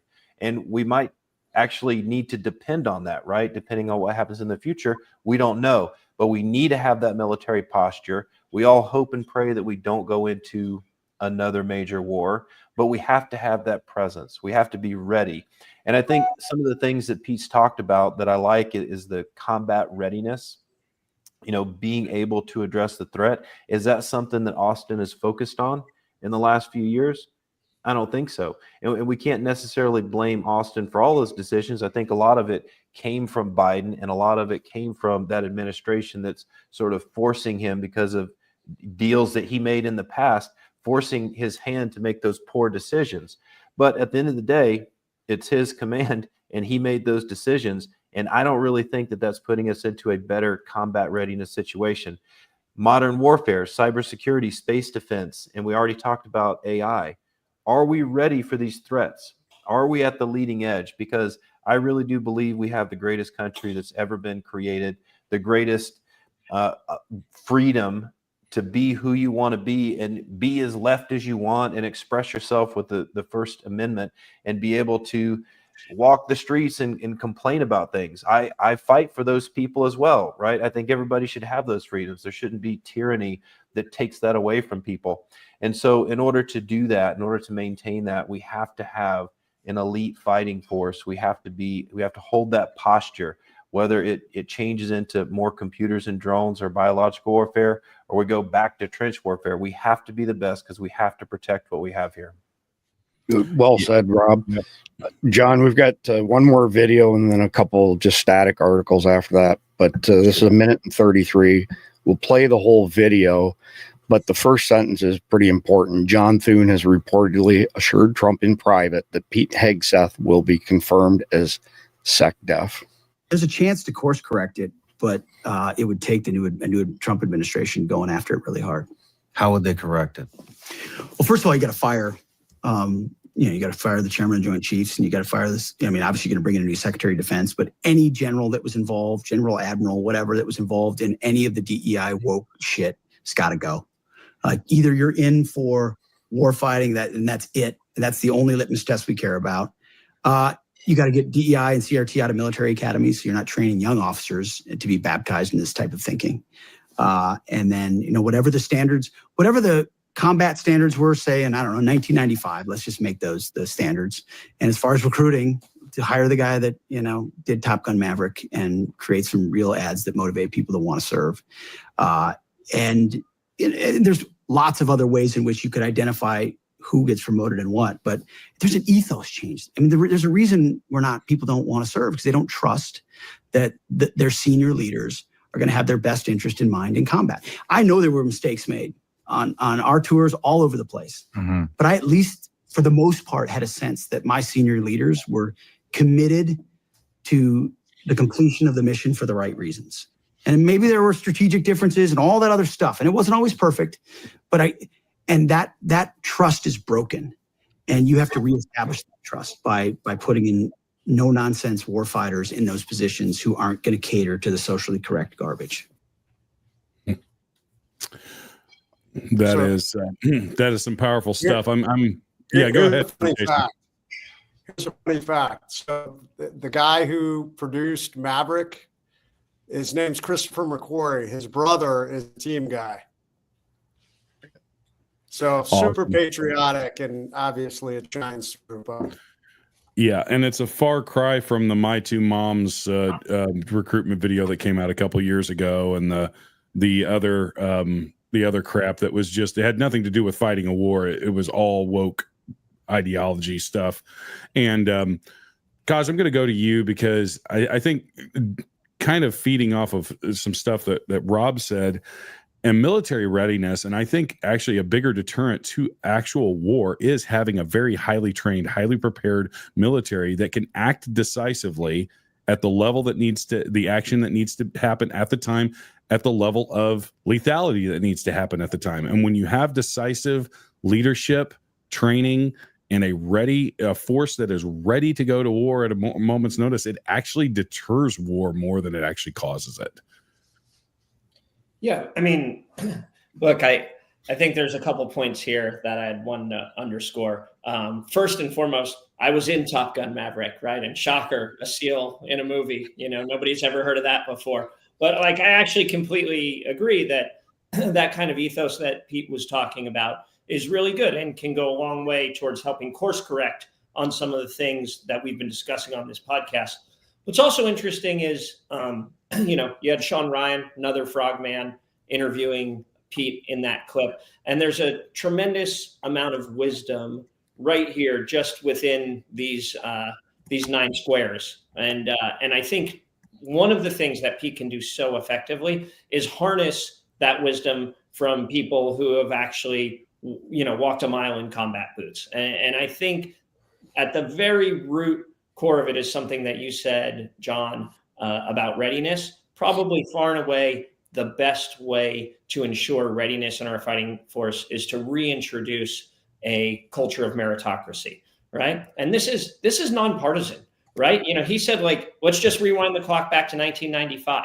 Well, let's not forget, Bill Clinton was president in 1995, right? And look, there's always a peace dividend, and he enjoyed some peace dividend in terms of an opportunity. And there was mistakes made, as Pete annotated, during every era, under every administration, under every flag, Republican or Democrat. So I actually think it's important to skew away from all the partisanship, even the funny memes about Pete Buttigieg, right? Look, I chuckle seeing Pete wearing a boob nipple shirt, but the truth is, as a country, Pete and Pete, they probably have more in common, because Pete Buttigieg was a Navy intel officer who served honorably in Afghanistan. We probably have more in common than we do that divides us. And I think part of the emphasis that's happening here with all of this grassroots movement from guys like all 9 of us on this call who are inspired to go out and support Pete is that we're saying look, the elections is over. Yes, we have a mandate. Yes, all that stuff. But let's get past all that shit and just get back to working together. When Jason, was downrange, kicking indoors, he didn't ask whether the guy in front of him was a Republican or a Democrat. We just did the mission. And with Pete, even though he has a partisan lens, and he's obviously a supporter of Donald Trump, I think at the core, us who actually know Pete, believe that his first principle is a focus on the mission. And I think that's why we're all behind him. 100%. I completely agree with that. And I would bring up a certain point on September 12th, 2001. People weren't so concerned about who was a Republican and who was a Democrat. We were worried about going back and kicking a little ass and getting back for what we just experienced as a country. So that's well said, Kaj, and I couldn't echo that more. Jason, I'll go to you and let you speak a little bit more on his plan for how he outlines, how we turn this thing around and in his eyes, what to do. No, I mean, I love his plan, how he laid it out. I mean, how prophetic on the Sean Ryan show. I'm not sure he knew yet, obviously, or, Trump was running, but, that episode was recorded a couple of days. In fact, I think Sean changed the title of it to Secretary of Defense nominee. I think it was literally days before he was nominated that came out. So it was really obviously he didn't know that, how prophetic, for him to speak those words when he really was talking, little did he know he was talking about himself. But I love the idea, once again, we're getting back to, people get into, make no mistake, once individuals become flag officers, there is a level of politics to it. And there are some individuals that have to play the game, and they're still focused on war fighting and doing the best they can for the mission and the men. Admiral Losey was a great example of that. I'll give him as an example. During the time that they told basically the heads of special operations, you're going to incorporate women, Admiral Losey was the only one who said, I don't think this is a good idea. We are in the middle of fighting war, and our focus needs to be on war fighting. And this will be a distraction from that. Now, he did say, if you force me to do it, this is how I would do it. And he laid that out. Pete recognizes there are others who, unfortunately, they get on their political power train and they take advantage of it. I think there were individuals in the military who did that at the highest levels. And I think Pete recognizes, and it's the 5%. Like he said, 95% of the people that are in the Pentagon and in uniform love this country. They're proud to be a part of the units they're in. They love the flag. And there's 5% that I think are using it for their own purposes. I think Pete wants to get rid of them. He wants to get us back to strength. He wants to get us back to making sure we are strong and able to defend our borders. And he wants to make sure that we are advancing our military into the future with all those things he said. So, yeah, and really, to me, it sounds like it's kind of like when if you use the analogy of a football team that's been on a losing streak, and a lot of times, anytime that when I was involved in sports in high school, if we had a couple games we lost, and our coach would come in and say, okay, guys, we're stripping all of this fancy stuff out of the game. It's back to basics. It's back to the stuff that we know is going to win. And I think that's really what Pete is talking about, is it's getting rid of all of this stuff that has nothing to do with winning wars, nothing to do with being prepared for war. It's all of these, for lack of a better analogy, trick plays that you like to throw in, but he's trying to get back to the fundamentals. And Jeff, I'll let you speak to that, of like returning to just the foundational things that we know are, obviously we have to be innovative with all the new technology and stuff, but there are just some fundamental facts about fighting wars that really don't change a whole lot. Yeah, one of the basics that we talk about all these things, but one of the biggest things we had to deal with in the Middle East, Iraq, Afghanistan, was the ROEs. And there was times we could go out, and if someone raised a rifle or weapon or anything to us, that we could obliterate them. And then there was times where we were literally going out, and it was like being handcuffed in war, because they would put such stringent ROEs on us, and the littlest thing could get us shut down. There was a mission in Iraq where we went out, killed a bomb maker terrorist who was going for a gun in the middle of the night in his house. And then Obama shut us down for a month. We couldn't leave the base for an entire month. And he paid $50,000 restitution to that terrorist family. And I don't see Pete and I don't see Trump doing that to us if we're in a battle with terrorists. And that's going to be one of the biggest basics that can be done from day one.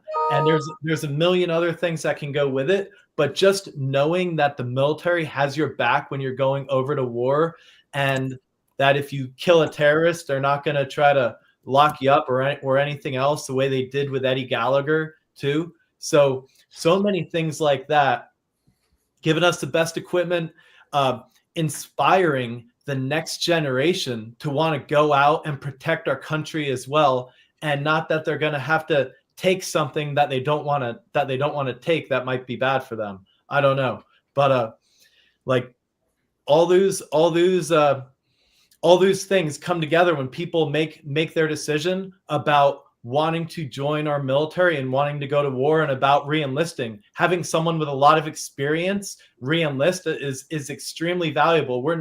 You become a national asset once you have millions of dollars of training. And some people just get out because they don't like the way things are going. And if they're incentivized properly and they know the military and the president and the Secretary of Defense has their back, they're going to re-up, and the next generation is going to be recruited, the numbers are going to be met, and our country is going to be safe. Yeah, well said, Jeff. John, I've got just a few static images to pull up, and then we'll give everybody parting words and wrap up chapter 1. But there's a screenshot of the recruiting video that you were mentioning. America on the far right, my two lesbian mothers, and rah rah rah versus Chinese and Russian videos. If you do a search on it, you can find the videos that compare them. It's pretty crazy stuff. And the next one here, but Pete Hegseth drinks beer. All right, so we're not concerned of this debauchery, but Pete Hegseth drinks beer. Bad guy. And the last one here, I don't know if y'all caught this or not. It's kind of not directly on topic, but still germane. Left-wing salon likens MAGA to ISIS, blames toxic masculinity for recent terrorism. And I said it earlier, I'll say it one last time and then pass the torch back to you, John. We could benefit tremendously from more toxic masculinity. We need more, not less. Yeah, what the left identifies as toxic masculinity, I actually kind of, in the opposite way, think toxic masculinity is the passive masculinity that the left wants to push on us more than anything. So I'm going to give you guys a chance, and we'll go kind of around the way we've been. I'll give you guys a chance to give some parting words, anything that you feel like we needed to cover in more detail, or anything you want to say. So we'll start with you, Bill, and I'll give you the floor, sir. Yeah. So I'm asking for everybody's help to help us send a message of where the warfighting community stands. Never underestimate the curveball in the ninth inning. We want to be there during the confirmation hearings. All veterans, all concerned Americans, we ask you to meet us at 9 a.m. at the Vietnam War Memorial. Bring American flags. Also, anybody who wants to come into the confirmation hearing, that's actually the number one priority, is reach out to me, W.I. Brown 32099, W.I. Brown 32099, and we'll get you in that hearing. You're gonna have to get up, you're gonna have to be there at 4 a.m., but we'll get you in that hearing so we can stack the hearing with SEALs and veterans, so we can have a presence so people can know what we're about, that we support Pete, we love our country, and there's just too many sophisticated, advanced threats that we got to get our military back together again, focused in the right direction to protect us in times of need.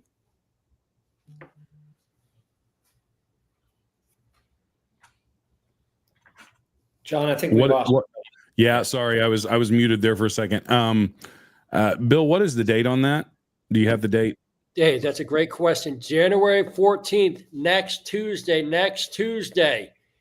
As many people as possibly can meet us at the Vietnam War Memorial at 9 a.m. Bring American flags. SEALs only march with American flags. We're proud of who we are. We're not wearing masks. So if somebody's wearing a mask or carrying some crazy type of sign or flag, they're not with us. All right. I'd encourage everybody who can, if you're in that area or you can make time, Do it. It's a worthy cause because it's literally the future of our country. Jeff, you're next in line. I'll give you a chance to kind of speak to whatever you want to in this matter. Yeah, thank you. I'll just say, this is really about Pete. He's a great person, strong leader. We all know him personally since at least 2019. Some of us have known him even longer, and he's gonna do. We've gone over and over why he's gonna do a great job. He's not only has the experience as a major in the Army and fighting in multiple Iraq, Afghanistan, but Ivy League educated, double Princeton and Harvard master's degree. He's literally got, people are trying to say on The View that, oh, I'm a commentator too. I could just be Secretary of Defense, but it just shows how ignorant they were there. While he's, and also just his communication ability, as you can see in the videos. I get so fired up with him out there talking. He's so charismatic, so well spoken. He's going to bring such a great morale to the troops. He's going to completely change the military. People are going to stay in. I've got tons of friends who are planning to get out, and now they're all staying in. They want to go. People a lot of times don't want to work in the Pentagon because it can be bureaucratic and everything, and now they're really excited to go work there and actually be able to make a difference for once, not just be a part of a bureaucratic system. And he's bringing that excitement to the military again, and wasn't even confirmed yet. So just realize that's the type of person we have that's going to be going in there, and I want everyone to support him in any way they can. Absolutely. Well said, Jeff. Rob, the floor is yours, sir. Yeah, so I am looking at this. In my perspective, I think this has to do with three things. One is experience, two is trust, and three is vision. Those are the three things that Pete has, and he will bring to the Department of Defense. He represents accountability and readiness. So, to echo what Bill said, we created a landing page. You don't have to remember it. Just Google Sleep Genius 62 Romeo. That combination of words in any format should bring you to the page. It's got all the information. It's got a map of the Capitol. It's got some videos of Bill, Pete, myself, and our action plan. So Sleep Genius and 62 Romeo, we've got a landing page there. And so hopefully that's helpful. I'll see you there on the 14th. Yeah, and Go ahead, Kosh.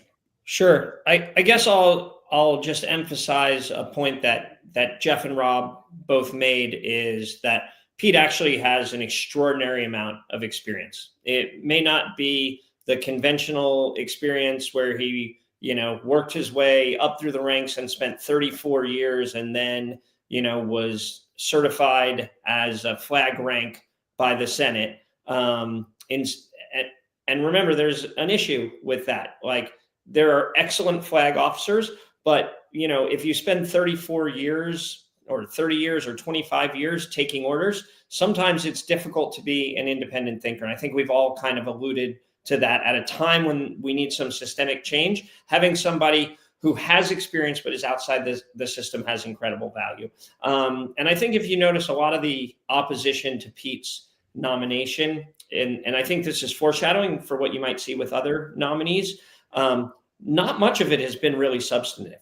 It's all been really ad hominem attacks, right? The woke fair that Bill Brown talked about earlier the lawfare that Bill Brown talked about earlier didn't really work. So they instituted woke fair. Oh, he's a drinker. Oh, there's this, thing from the past, these illusions of, sexual harassment, all of this stuff that were really these ad hominem attacks instead of really focusing on policy, right? And if you want to talk about policy, I'll have that debate about Pete's qualifications and his experience all day long. So I think both what Jeff and Rob said is right on. He actually has incredibly relevant and germane experience for the job that which he's about to undertake. And I'm biased for two reasons. One, we share the same degree, right? We both have a master's in public policy from Harvard's Kennedy School of Government. And I'll tell you that not every former Secretary of Defense has that. So Pete is an expert in policy. He's an expert in media. He's an expert in the military and operations. That's a real breadth of experience that he brings to bear on the job. And the final thing that I'll leave you with is, I've been Pete's swim buddy 3 different times swimming in the Hudson around the Statue of Liberty. And the very first year that we did it, Pete's an Army Ranger, but he is not an Olympic swimmer. And Pete struggled as we got around the Statue of Liberty. And the current was going against us. And Pete started to drown. And I mean real drown. I was an ocean lifeguard before I was a Navy SEAL. And Pete was he was going under. And you know what he did? He kept fucking swimming. He just clawed his way around the Statue of Liberty. Sure, with a little help from his frogman friends, absolutely. But that's like what we do. That's why we call it the teams, right? He never quit. He never gave up. And I think we need that kind of fighter at the helm of DOD now. Very well said, okay. Yeah, very, very well said.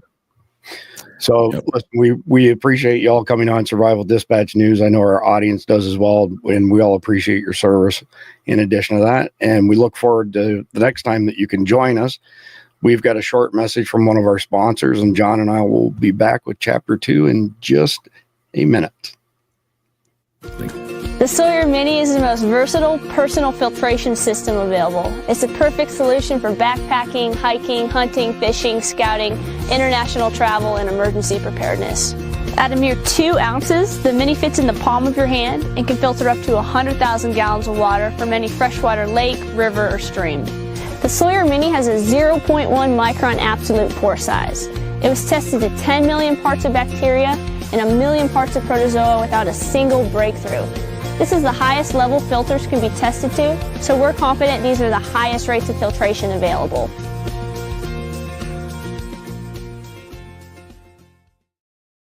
All right. So the regular format of our show is that we have a first chapter that's the main topic that's covered in the thumbnail and the title. Then the second chapter is a dozen or so top news headlines. And then the final chapter is zany headlines and crazy memes, that sort of thing. So before we jump into that, John, I got to say that every single special forces guy that we've had on, from, the gentleman that we had with us tonight, to Doc Pete, to Don Mann, the Admiral Harwood, General Valley, they're all incredibly articulate and intelligent. I mean, they're best of the best. Yeah, it's something, because being a warrior is not just being a brute, and you have to be mentally strong in order to be able to go through the training that these guys go through. You have to be able to be intelligent, mentally strong. These are some of the brightest and most physically fit people on the planet. So they are really dangerous in multiple ways. That's honestly, I think, why the left is so worried about Hegseth, is because he embodies all of that. The warrior guy that's been in combat, the guy that is insanely physically fit, but he's also insanely intelligent and not corrupted by the inside Washington bullcrap of the millies of the world who look like they haven't ran on a treadmill in like 15 years probably, but and I don't know that for sure, but just looking at the guy, he doesn't look like he's in the best physical shape. And this guy is, he's dangerous to the ideology that's been trying to be pushed on our military. I would say Millie looks like he's been running to the refrigerator. Yes. All right. So the first story or video that we have to bring up is with regards to Judge Merchan, who's insisting on going ahead with sentencing Donald Trump next week. This is all in pursuit of a headline. The rumor is that there will be no penalty, but once your sentence is given, then you become a convicted felon, and they want to have that headline, even though it's bullshit, and it's going to get overturned on appeal as well, based on the fact that the judge had major conflicts of interest. His daughter's taken millions of dollars in the past year from Democrat PACs. He's donated to every Democrat presidential candidate for years, and he gave faulty instructions to the jury. So they took these misdemeanors that the statute of limitations had expired on, said we're going to mash it all together, and this now becomes a felony. So that negates the statute of limitations. And if if 4 of you vote to convict on the first charge, four different jurors on the second count, and 4 more on the third count, I'll just add them up together. That's 12. We'll go ahead and we'll convict on that. You know, even a high school kid who's taken civics 101 knows better than that. That's not how our system works. But Mike Davis, I love this guy. He's one of Trump's attorneys. No bullshit. And he has a message here for Juan Merchan. Juan Merchan. There's so much news that happened since we were last live, but got to get to Juan Merchan saying Trump will come into my courthouse and you're going to be sentenced. And I have a right, he said in his ruling, I have a right to put you in prison for 4 years. Juan Merchan.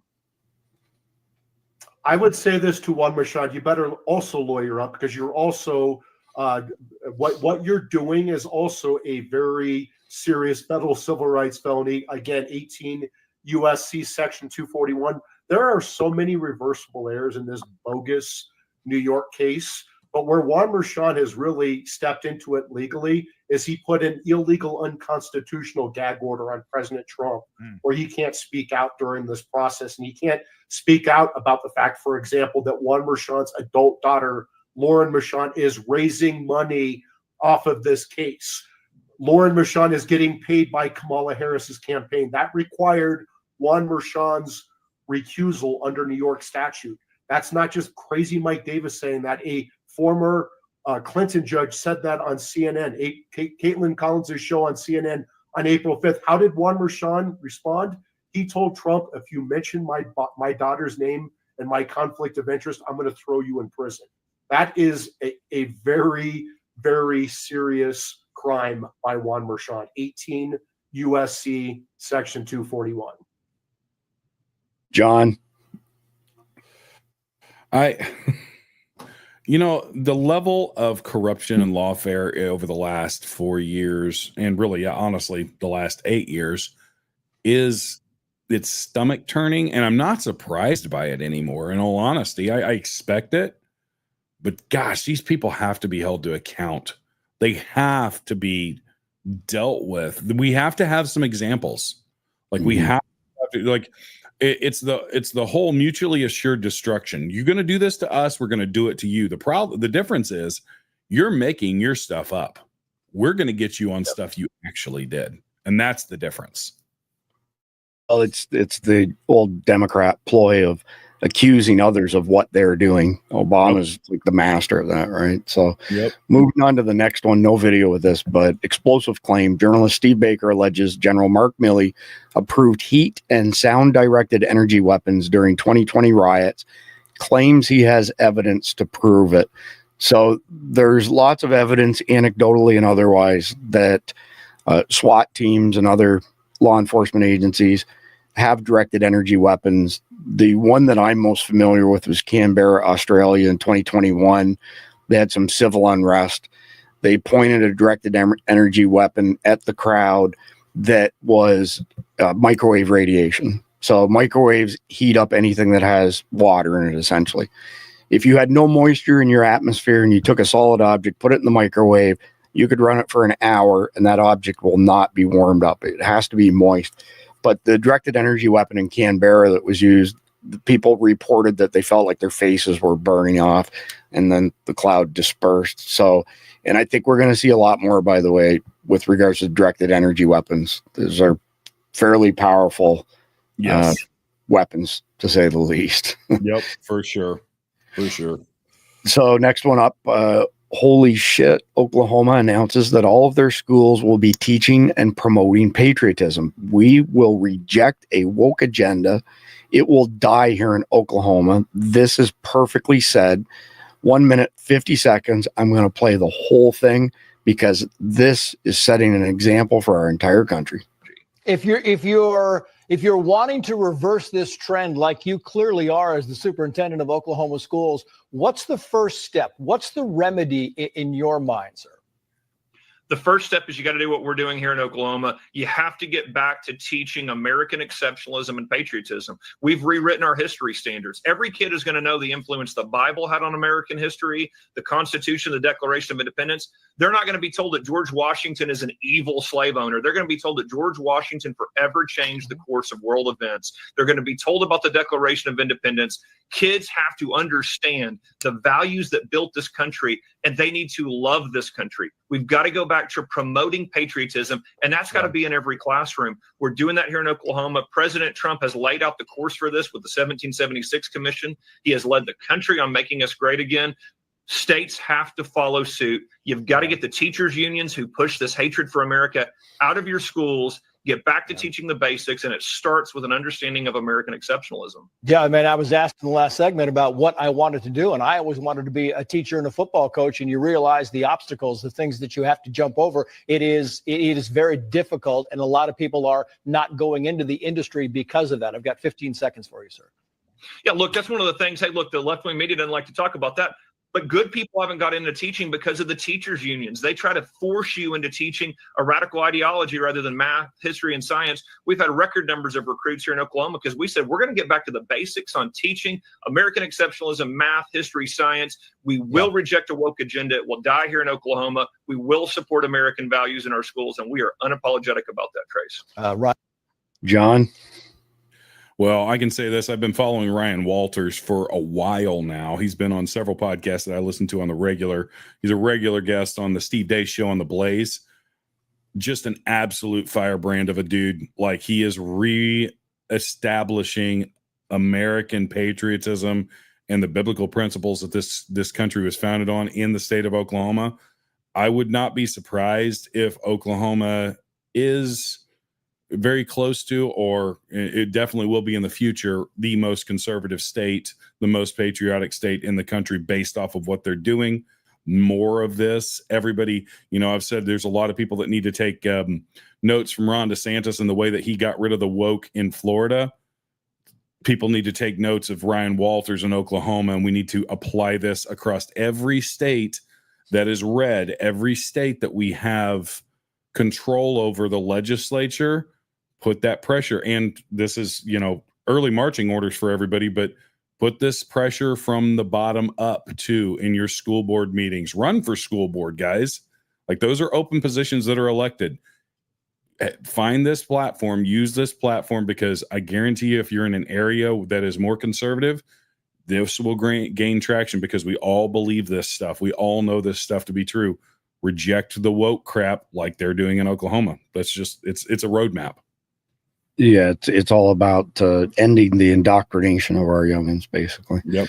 So next one up, I'm not familiar with this David Nino Rodriguez. This is just a post that caught my eye, and I can't speak to the veracity of it, so I'm not claiming that this is actually the truth, but he has an interesting theory. Tesla truck explosion was an intercepted reverse psyop, ?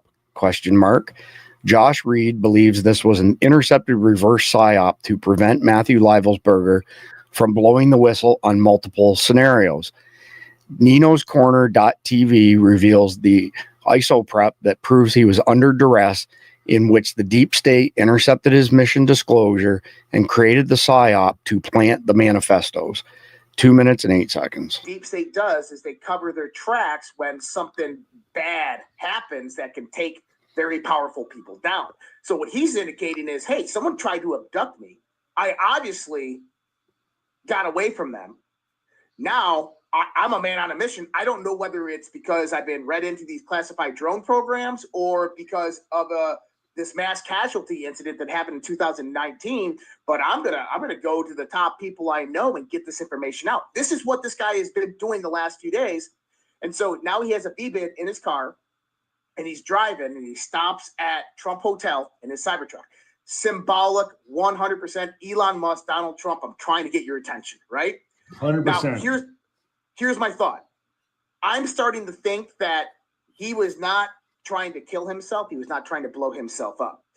This guy is a weapons expert, explosives expert. He understands these things. He probably hooked that VBID up himself, and which means that he most likely had some type of electronic trigger, whether it was a cell phone on a timer whether it was some type of a signaling device. I don't know. It's So not going who to was be in the advanced. car? So I'm going to go right now with saying that he was in the car. Okay. Here's the other key. If he sent that email talking about the drone program and then about this other incident, he's not just stating that, saying that he doesn't have the information. This guy had the information. He had the intel to validate everything he was saying. I 100% believe this. And I believe the ISO prep signal that he gave, the 2006 versus 1998 car, was a signal to one of his friends, maybe a former team member, a current team member, someone in the project, maybe a family member. But nobody's talking about this ISO prep except you. No, Right? I know. Nobody's talking about how he says he was under duress, but then he gives the wrong vehicle. I mean, that's saying, hey, there's something going That's on. ISO prep right there. That's it. Thoughts, John? Yeah, so there's so many layers to this story because whoever the corpse is in the body or in the vehicle, the charred vehicle, did not shoot themselves. There's no way. There's no evidence video wise that happened. So if there was a gunshot wound to the head, and I'm kind of like addressing a different aspect of this, but was a gunshot wound to the head, it did not happen in the car. There would have been arterial spray all over the windows. Most likely the bullet of a 50 AE would have went through that window, and it would have been a very grotesque internal situation in the vehicle. You don't see that on the video. And he sat still for, I think, about 17 seconds. ISO prep is what people use in the intelligence world, and it is specific information that is given to indicate whether or not you're in duress. It's basically, think of it as a safe word, but it's a lot more in depth than that. It's a specific, and honestly, we don't know him giving that specific year and date of the make and model of his vehicle and all that stuff. It also could have meant 5 other things in the intelligence world. Like it could mean, hey, I'm triggering this thing. This is what's going to happen. So we don't actually know, but ISO prep is a real thing that is used in the intelligence world, has been for years. It's, it's spycraft type stuff, but it is in the intelligence world. It is to indicate a certain status level for you. And that's why he started his email to Shoemate, Sam Shoemate, in the manner that he did, but so that he could verify his ISO prep. And so I don't know. It does sound like, because people did research this and find that it was the wrong make and model vehicle, the first one that he owned. But I will point this out.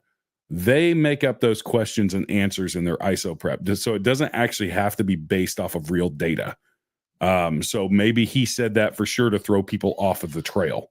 You know what I'm saying? So there's so many aspects to this, and I'm very glad that this was broken by Sam and Sean Ryan, because it has opened this up. We wouldn't be asking these questions if we'd have let the FBI handle this. We wouldn't know crap. And perfect example is the what we showed last night with the picture of the video camera that is directly on top of where the car was sitting. None of that footage had been released because the FBI seized all of that footage. That's why. Correct. So we won't see that footage. Yeah, good explanation, John. So the next one up: homelessness is getting worse by the day in San Diego, while many are making a lot of money off the problem as it continues to spiral out of control. The homeless industrial complex is in full swing. Here's a glimpse into the current state of things here. 9-minute video, clearly not going to play it all, but enough for everybody to get the gist of it.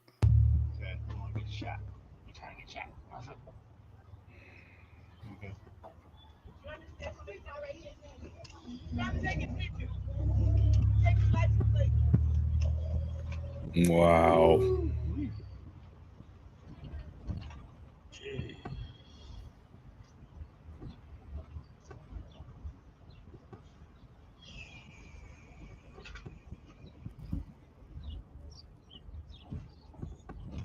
So, John, this reminds me of Washington State. When you go down I-5 from the Puget Sound to Seattle, there are multiple homeless encampments along the interstate, some of them with 10,000 plus people. And they've got them, I'm trying to remember now, the city, Olympia. We went into Olympia and there was a homeless encampment that had something like 4,000 people in it. And it was next to the Hobby Lobby. So they call it the Hobby Lobby encampment. And that's how they name these things. But essentially, even a state like Washington, that's not exactly a warm place to be, because they offer so much free stuff to people, whether it be healthcare, phones, food, you name it. There's been this explosion of homelessness and no solution or end in view at all. It's pretty crazy. Richest country in the world, and we've got that type of problem on our hands. We'll move into the next one here. This dad's rant perfectly captures the mood of the country. 2 minutes, 43 seconds. Probably going to play the whole thing because this is a very well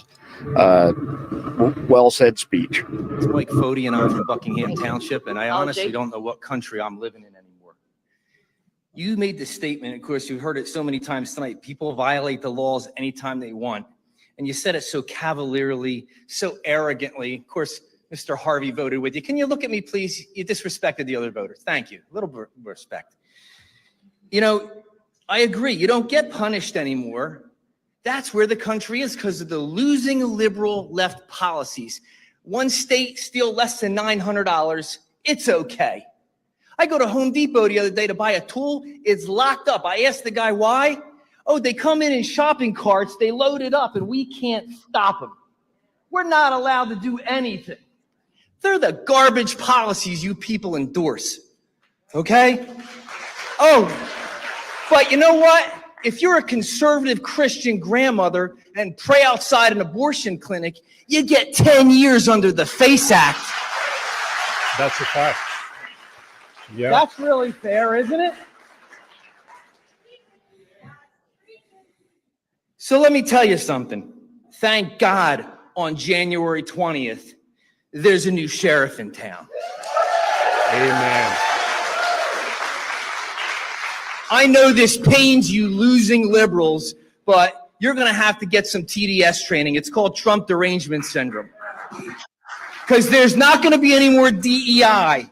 There's no more men and women's sports. There's no more men and women's locker rooms. Can you imagine your junior high daughter, self-conscious about her body, and she has to change or take a shower next to a naked man? These are the sick policies you people endorse. So that's gone. There's not going to be any more rapists and murderers coming over the border. And I just got word that the killer rapist, illegal immigrant, just got sentenced for killing Laken Riley. See, that's something you should cheer for, guys, not just look at me. No more illegal aliens on the voter rolls. That was a great one, wasn't it? You're fighting to put them back on. That's just great. But you know what? I know it pains you, but thank God Donald J. Trump is going to reverse it all. And by the way, please stay with these policies because 80% of Americans don't want them, never did, but you guys are too dense to understand. This country is founded on Christian values. Straight up homily right there, man. That'll preach. If 90% of our preachers in our pulpits preach that on Sunday morning, we'd have a different country in a couple of weeks for sure. You're muted or something, Chris. Dang it. My mistake. The only thing that I would add to this is that the Laken Riley Act was passed in the House of Representatives today, and it essentially states that illegal invaders who commit murder, rape, those sorts of crimes have to be deported. 159 Democrats voted against the bill. What kind of a scumbag votes against something like that? That is, we're back to the only way to explain it is those people are under the direct control of our enemies, and they're evil. all get And out. I'll say this, like he said, keep doing this stuff, leftists. Keep doing it. You're just going to keep losing because you're so dense, you don't understand. And he's right. I firmly believe that Trump won 60 or 70% of the vote. It's just that you guys cheated so much. Yep, 100%. Totally agree. So check out this next one. Charlie Kirk and Don Jr. flew into Greenland today, and this is how they were greeted. Minute 17 seconds. I probably won't play the whole video.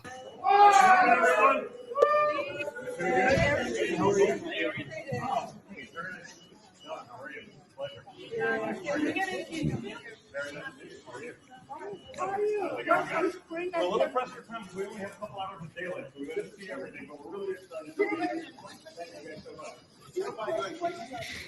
You're first seeing it. It's like an incredible place. We've been talking about going for a while. I was actually supposed to be here last spring. Some of the stuff I do in my free time. But just really excited to be here. Awesome country. The scenery coming in was just spectacular. So I'm very excited to be here. So suffice it to say, he got a really warm greeting. And there's Don Jr. and me together actually on the red carpet at one of the NRA annual meetings. The security to get into that, of course, this was before the attempts on Trump's life, was so extreme, John.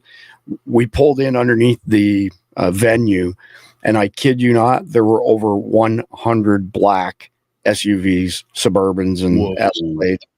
Yeah, it was pretty crazy. And then the TSA had their security set up in the garage before you got to go through the doors. So you had to show proof of ID, which had to be cleared, by the way, a month in advance. And the funny story on that one, this is before Diamond died from Diamond and Silk. And so we get through security. I go through the door. I'm on the red carpet. And all I hear is this, "Hey, cowboy, come on over here and get a picture with us." And it's Diamond and Silk, and they had a guy between them. They pushed him out of the way, and they waved me over. I've got a bunch of pictures with them. So. Yeah, I haven't gotten a Dave actually has a picture. We have it there at the range of him with Trump Jr. at SHOT Show. I'm kind of hoping. I doubt he's there because of when the inauguration's happening, but be awesome if he was there when we're there in a couple weeks. So, but yeah, I need to get my picture with him. So. That's awesome. That is awesome. They were so friendly. Very, very nice ladies. Absolutely. All right. And see, this is why I refer to myself as the Forrest Gump of the business world. Never the smartest guy in the room, but boy, howdy, I have been so blessed to be invited to things like that on a regular basis.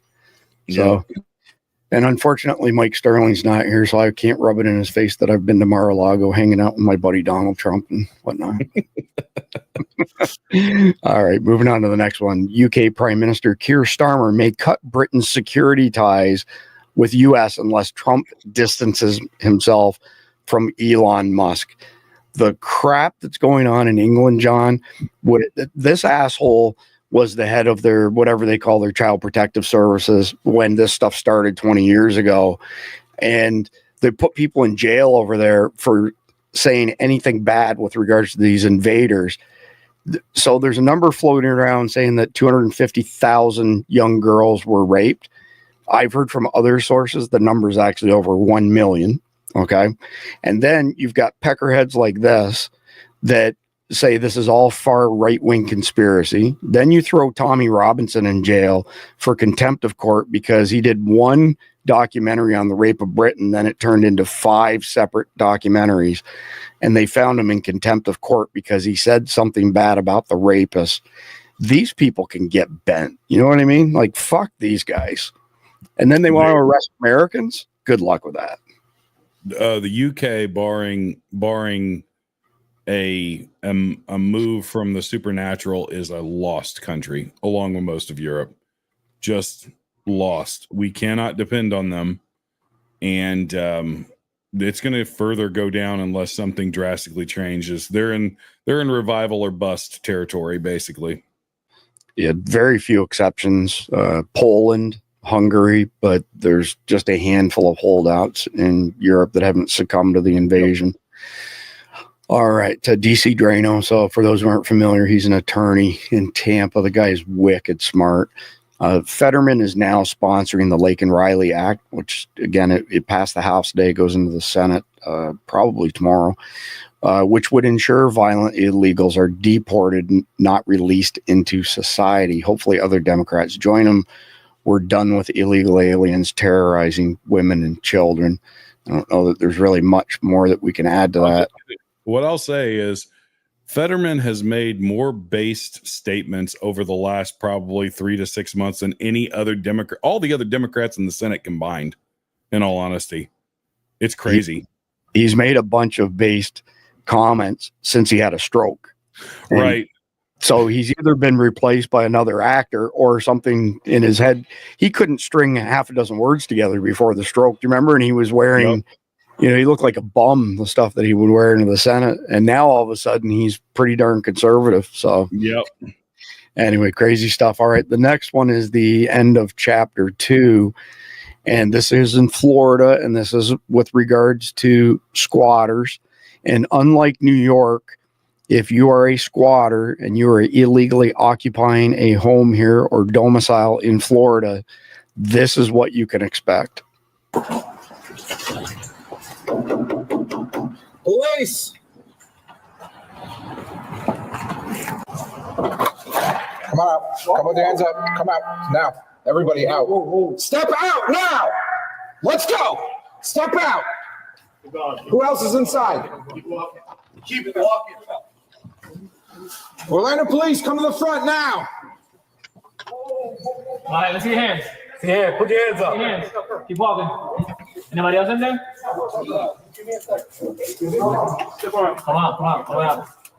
Come on. Step out. Hands in the air. Walk this way. Is anybody else in there? Step out. Come on. Everything will be explained later. Stop.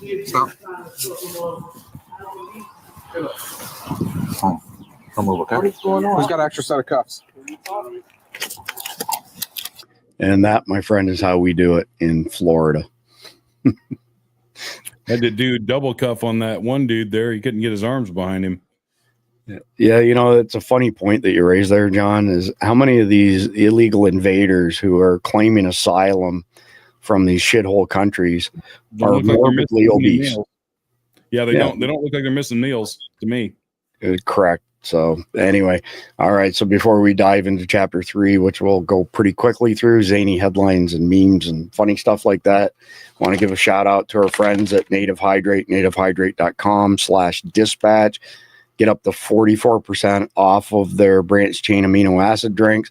I saw somebody, John, earlier in the comment section saying that they drink sweet tea, but they're working to cut back on it. And all I've got to say with regards to this is, number one, it passes the taste test, which a lot of BCAAs do not. As a matter of fact, almost all of them taste like shit.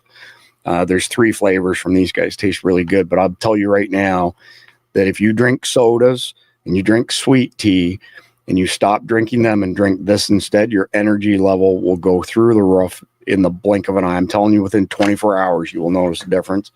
It is an awesome product. No, I didn't get paid to say that. I've been using that product now for about 8 months, and that's highly unusual for me to stick with an OTC supplement like that because, like I said, they taste like shit. And eventually I drop it and decide to move on to something else, but not these ones. All right, so let's get into some interesting headlines. This one, I know you've seen this, John, but this is fantastic. We're going to rename the Gulf of Mexico to the Gulf of America. So we're going to be changing the name of the Gulf of Mexico to the Gulf of America, which has a beautiful ring that covers a lot of territory. The Gulf of America, what a beautiful name. And it's appropriate. It's appropriate. I'm waiting for the liberals to have a meltdown over that, John. What do you think? Oh yeah, and what's really funny about it is this is such on brand stuff for the America that you and I really came to know and love. I'm a child of the 80s, and you're about a decade older than me, but so like we both kind of experienced that. Hey, we're America, bitch. Get off our front lawn. And that's what this is, man. And here's the thing that Trump understands more than anything is he understands how to brand things to the point and to exude strength out of that branding. It's just like all this stuff with Greenland, all the stuff with Canada. It is consolidating these things to say, hey, this is America's. Stay away. And if you don't like it, GTFO. Exactly.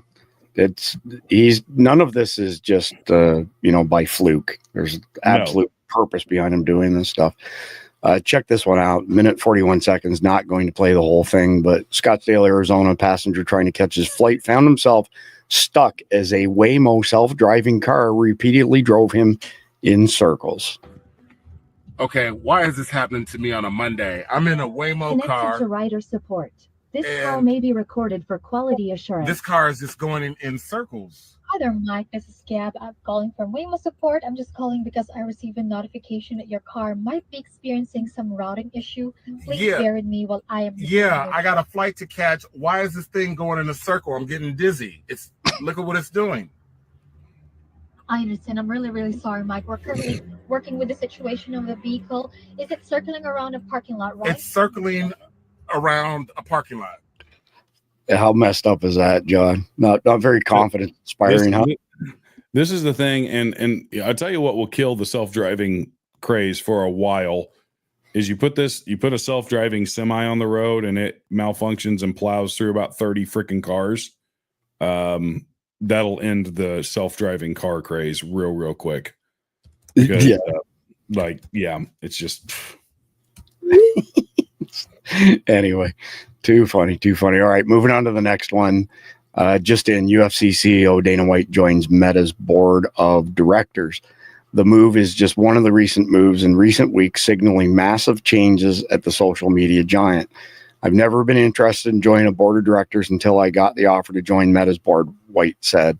I'm a huge believer that social media and AI are the future. I'm very excited to join this incredible team to learn more about this business from the inside. There is nothing I love more than building brands, and I look forward to helping take Meta to the next level.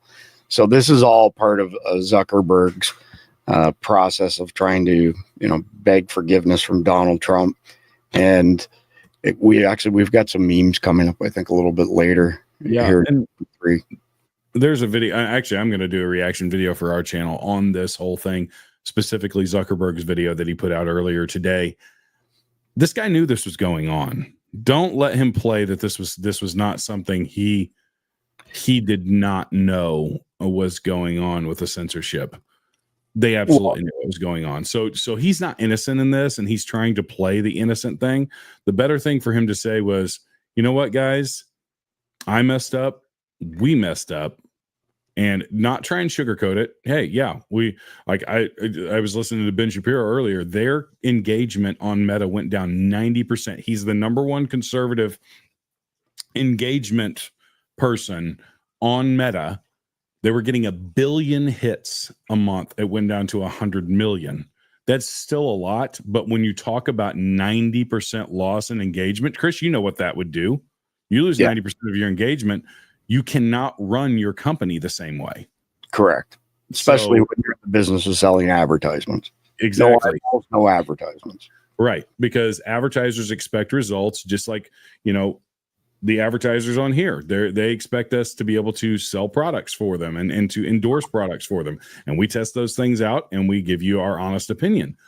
But that's really how these businesses make money. And you have to make money to be a business, So this is, in my opinion, there should be some restitution paid to those people that were we don't get any. Survival Dispatch doesn't get any traction on Meta. In fact, you said you quit doing anything on Meta like years ago because we don't get any traction. That's by design. There are people on Meta that would engage with our content if they knew it existed. Yeah, so we're broadcasting to Facebook because it doesn't take any extra effort on our behalf. How many people do you think are watching this stream on Facebook? Typically I see 1, 2, or 3 on there. Goose egg, 0. Yep. And that's because they don't agree with our content. My question would be this, it's rhetorical, but name just one prominent conservative who was deplatformed by Facebook that has had their account restored, other than Donald Trump. Nobody. Correct. And that's the reality of it. They know they can't cancel people that are as big as the Daily Wire and stuff like that, but they can cancel people in our sphere and delete them and push them down to where they're unengageable. Because here's the thing, the demographic on Facebook is like in the mid 50s to mid 60s is the common demo in there. They are typically the ones that engage most with stuff like Fox News and things like that. They would also engage with our content. Why do we not see massive engagement there? Because they've suppressed. Exactly. That's the reality of it. Yeah. Just in, Joe Biden has released 11 Yemeni terrorists from Guantanamo Bay who were captured in the aftermath of the 9/11 attacks. He's trying to cause as much damage as possible on his way out, while Brennan and Obama are his puppet masters, but disgusting. All right, let's move to something that's a little bit funnier. Brazilian bull walks owner home after a long night of drinking. Lá é Apolo aí, Apolo. Ele queria render esse touro a Juliana. Olha, Juliana.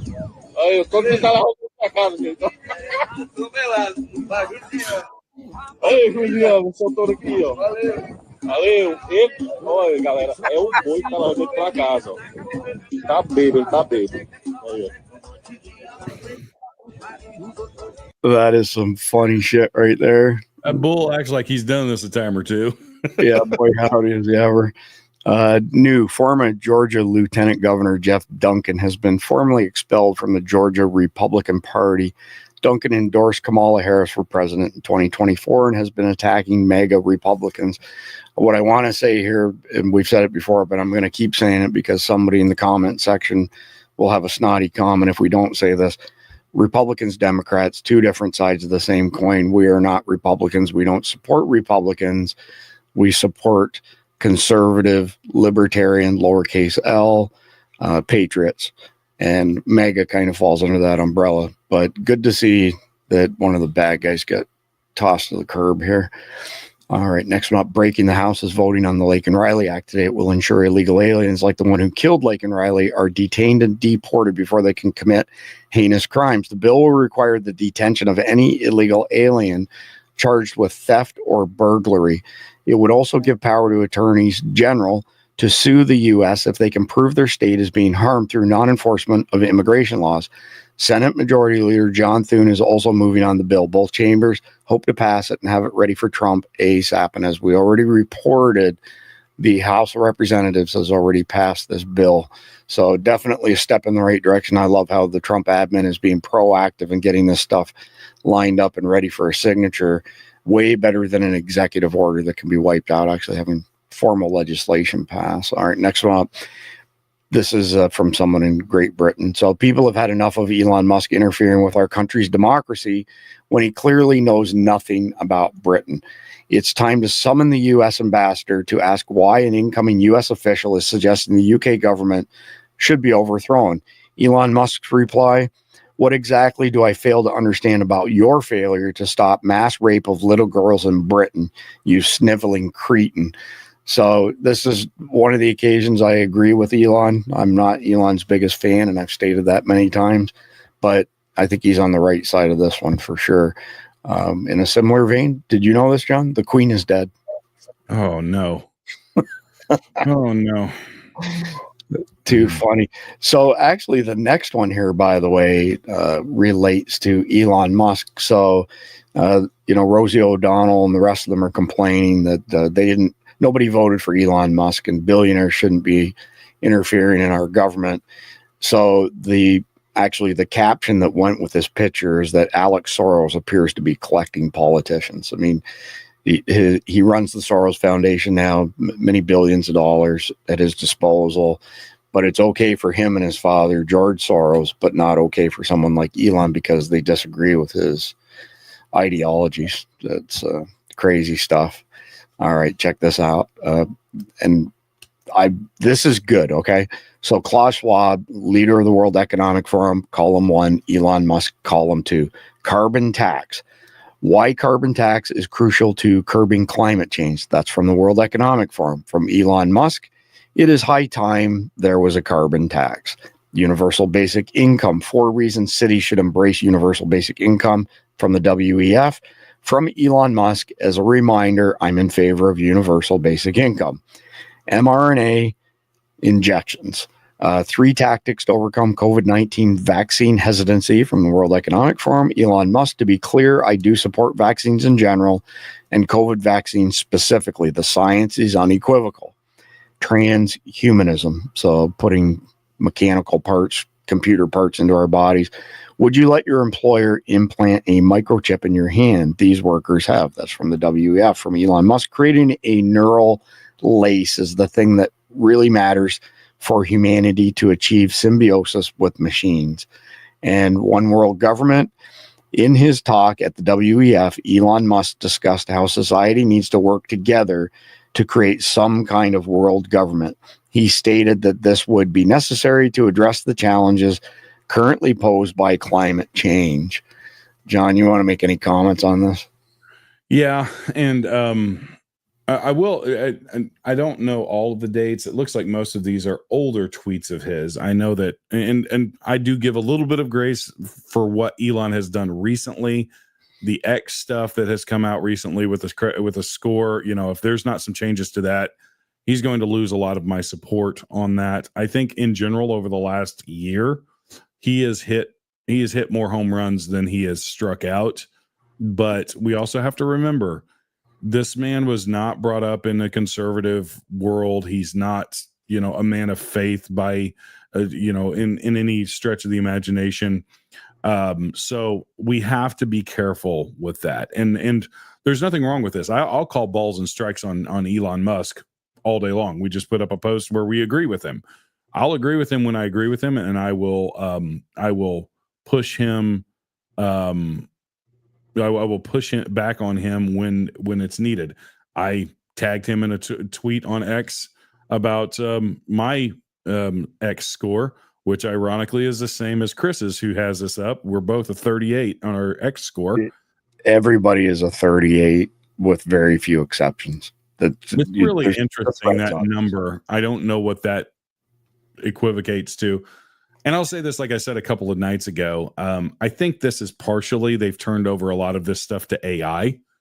And I think that AI is messing a lot of this stuff up because of the input. A lot of the AI inner workings was begin development with liberal input. And there's still probably a lot of liberal people that work at X too. So the input for AI actually matters. In a lot of ways, it is not a sentient being. So the input matters. Just go have a look at Chat GPT. What a piece of garbage AI. If you punch something really simple in, draw an image of Pete Hegseth in front of a tank with the American flag, and it'll reply back, I'm not allowed to do that. That's outside of my parameters. That's political in nature, blah, blah, blah. But as far as Elon is concerned, this is not black and white. There's lots of shades of gray, but I don't have 100% faith in Elon. I think he saved the election for us, but by the same token, he doesn't give a shit about your right to free speech, my right, or anybody else's, unless it's on a topic that suits him.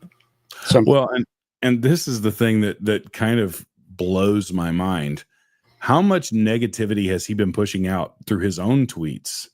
And yet we're supposed to be positive on everything.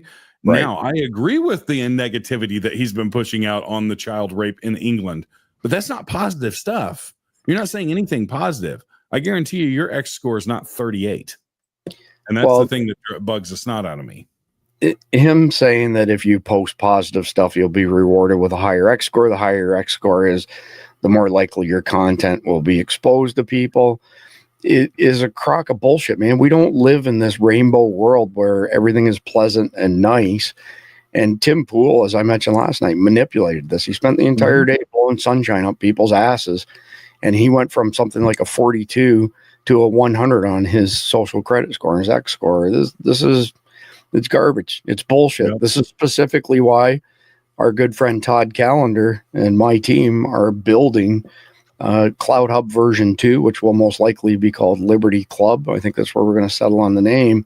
And it will be the only social media platform out there that has no censorship or suppression, with only a couple exceptions: pornography and illegal activity. So the opportunity, this is great timing for us, put it that way. And stay tuned for some exciting updates on that, because it's coming quicker than most people would anticipate. All right, Donald Trump, truth he wrote earlier today: I am hearing that the people of Greenland are mega. My son, Don Jr., and various representatives will be traveling there to visit some of the most magnificent areas and sites. Greenland is an incredible place, and the people will benefit tremendously if and when it becomes part of our nation. We will protect it and cherish it from a very vicious outside world. Make Greenland great again. And I think the probability of that happening is significantly higher than Canada becoming a territory or the 51st state. Here's a little rhyme for you. John: roses are red, violets are blue. I really love being on a government watch list with all of you. Couldn't have said it better myself. Yeah. All right, check this out. France's government collapses. Germany's government collapses. Trudeau to resign this week. Trump's election certified by Kamala. That's pretty awesome. James Woods, who's reported to have an IQ north of 180. I've met him before, by the way. And Democrats not only couldn't stand, they don't even applaud when Republican Speaker Johnson promises a secure border. Make no mistake, this election was the salvation of America. And had we lost it, she would be gone forever. Do not trust the left for anything, ever. I don't know that there's really much that we could add to that, because it's we're in complete synchronicity with that. And give me a second here. We're down to the last couple tabs. So if pedophilia is just sexuality, then burying them all is just gardening. Sounds about right. Solid logic. And last but not least, from the Battle and B, guy who said Facebook was not suppressing free speech announces Facebook will stop suppressing free speech. It's funny because it's true. Remember how many years we were told? We're not suppressing anybody. Nope. You were. Just liars. Absolute freaking liars. All right. So that's the end of chapter 3. We're almost done here. Quick shout out to our friends at flexindustries.com. Fastest triggers on the market, bar none. Their Glock triggers, the G Flex. It is not a switch, so it is legal, unlike a Glock switch. They've got AR triggers, 3MR trigger, and they've got an AK trigger coming here shortly that's bad to the bone. And I'll show actually our friend Reggie playing with a prototype version of the AK trigger. AK Flex.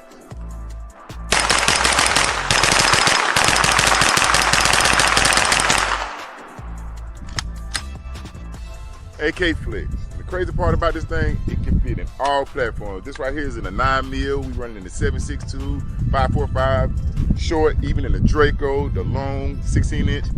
AK Flex, baby.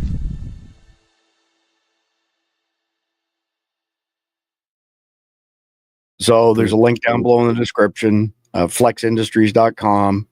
Discount code SD17 gets you 17% off. S is in Sam, D is in David, 17 to get 17% off. All right, so John, we're at the homework stage, and this is related to the topic of chapter 1, which is confirming Pete Hegseth as the Secretary of Defense. Number 1, write to your congressional rep and senators, letting them know that you want Pete Hegseth confirmed, and if they vote against him, that you'll work with another candidate to primary them. If you go to patreon.com/survival dispatch, download the brief for tonight. There is a link to govtrack.us where you can find all of your Congress critters coordinates. Next one, publicly support Pete Hegseth on your socials. Next one, repost media that supports Pete Hegseth, including Survival Dispatch News. And last but not least, speak out against the woke BS that's infiltrated our military thanks to garbage leadership. John, can you think of any other homework items in light of our discussion on Pete Hegseth?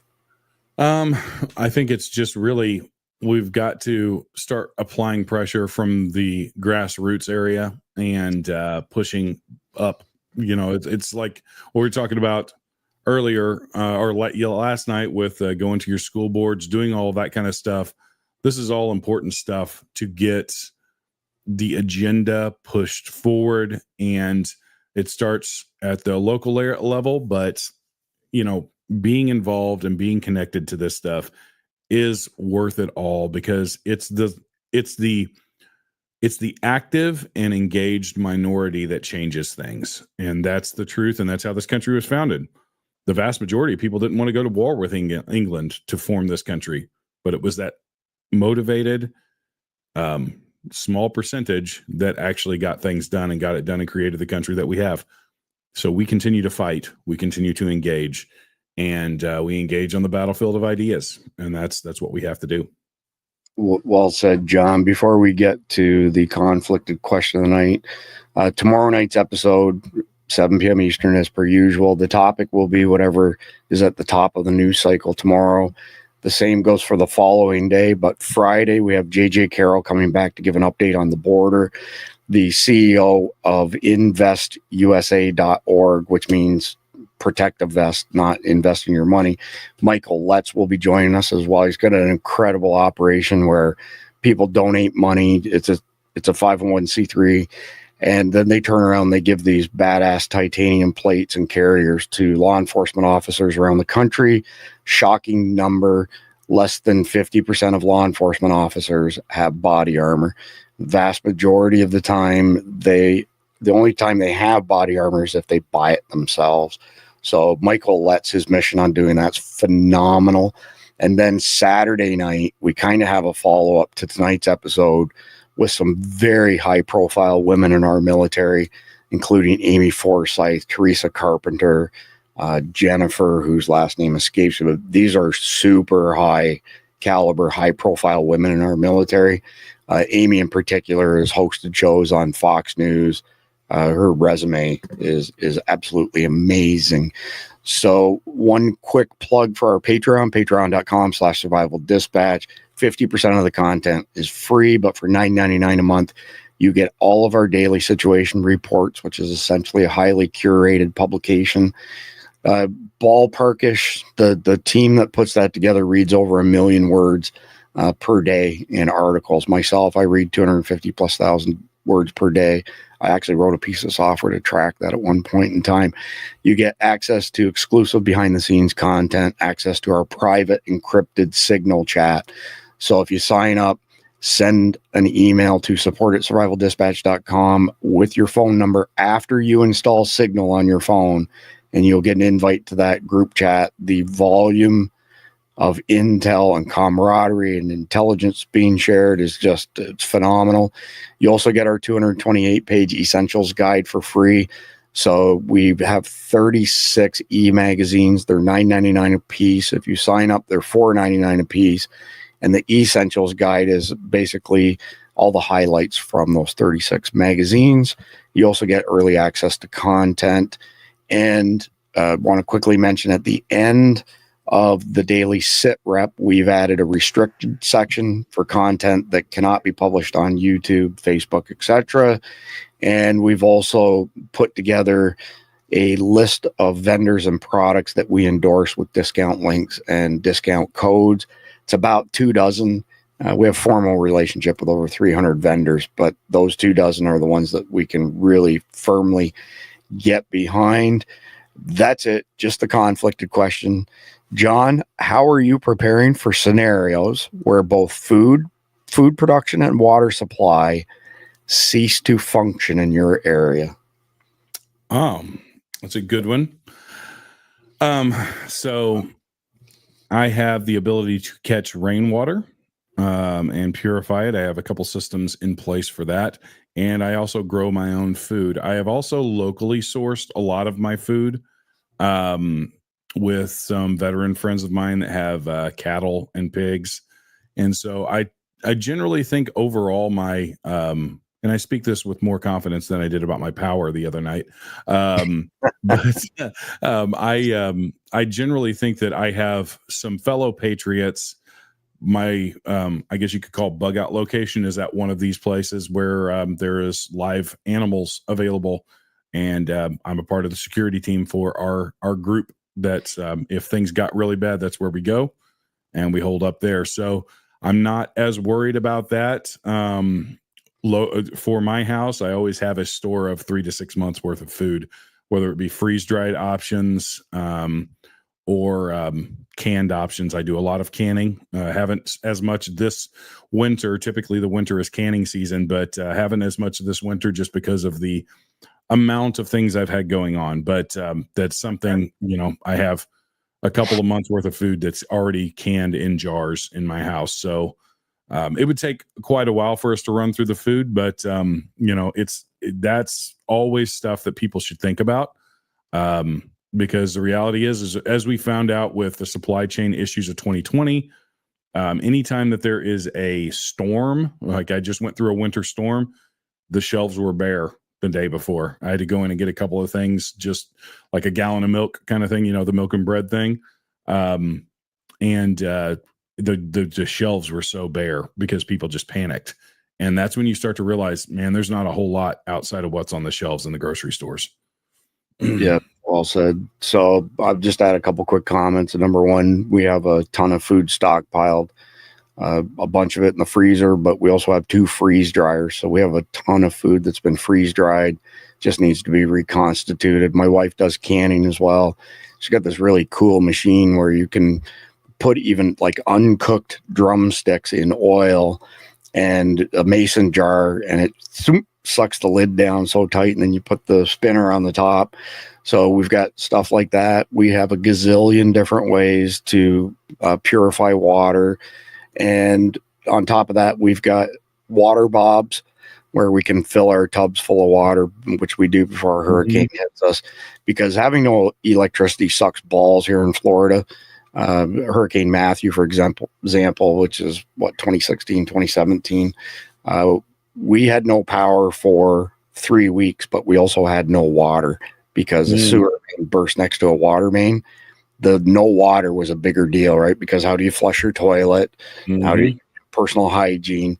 And it was isolated to our area of the historic district, and everybody's working. So I still had to go to work, right? I had to go meet with clients, and I can't, smell like a goat or anything like that. But being without water really sucks. We also have a special barrel outside that goes in line with the hose bib and the garden hose. And it's a special type of plastic where you don't get any growth inside of it. And it's got 30 gallons of fresh water in it at any point in time. So just something extra. But I mean, we've got so many holding ponds here in Florida. It's not hard to find water, and then you just got to purify it in that case. But we're pretty prepared under our household here. I want to mention that we've been, say for a month or so, we've been playing some cool videos at the end of each broadcast. And last night we had an AC/DC one with Elon and Trump, and I had brutal heartburn. So I get up looking for something for my heartburn, and I noticed a notification up on my laptop. So I came in here, and it said that our video on our main YouTube channel, which is about 420,000 subscribers, and our other secondary YouTube channel, which doesn't have many people on it, had been blocked because of a global copyright infringement on AC/DC. So you're safe to watch this stuff on Rumble and X, and when we upload our stuff to Cloud Hub. But I fully expect that trend will continue. So if you're watching this in the future on YouTube as a rerun and not as an actual live broadcast, and you hear us mention the closing video, but then you don't see it, that's why you won't see it. You got to go watch it over on another platform. That's it for me, John. Anything on your end? No, actually. So, Righteous Savages, we are putting out content. We got some videos coming up, a couple new episodes. They're actually a couple weeks old, but I had a little bit of a delay in my life. But they're going to be dropping later on this week. Look for our video on Friday on Survival Dispatch main YouTube channel. Our training schedule will be out by the end of the week for 2025.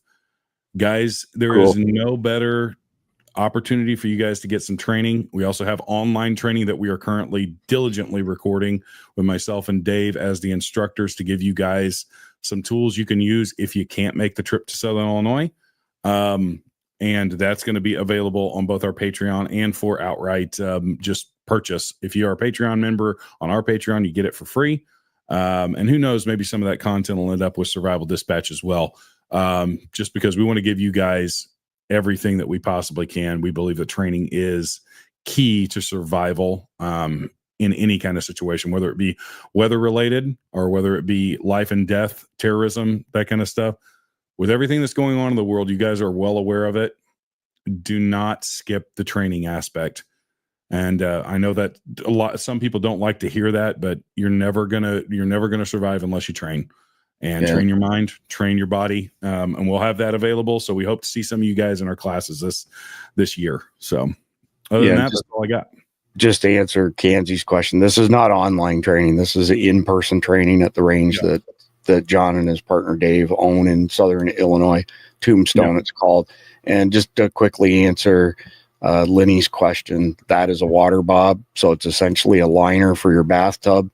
And once it's in the bathtub, you can hook up this little hand pump and easily pump the water out of it. But for those of us here in Hurricane Central, we fill up our bathtubs with this. It's about 100 gallons. It says right actually on the box, 100 gallons, 20 something bucks. Oh, they've gone up. Biden inflation. I think we paid $25 on April 13. We replaced ours because they do break down over time, but $35, 100 gallons of water. A whole lot better than not having any water. But other than that, we will be back tomorrow night at the usual time, 7 p.m. Eastern. Please like, share, comment, subscribe. God bless America. A man slaughtered a big cow, lit the grill, and said to his son, "Son, call our relatives, friends, and neighbors to eat with us. Let us feast." His son took to the street and started shouting, "Please help us put out a fire at my dad's house." After a few moments, a small group of people came out, while the rest acted like they didn't hear the cry for help. Those who came ate and drank until late. The stunned father turned to his son and said, "The people who came I barely know. Some I had never seen before. So, where are our relatives, friends, and neighbors?" The son replied, "Those who came out of their homes came to help us put out a fire in our house, not for the party. These are the ones who deserve our generosity and hospitality." Moral: those who don't help you during your struggle shouldn't eat with you at your victory party.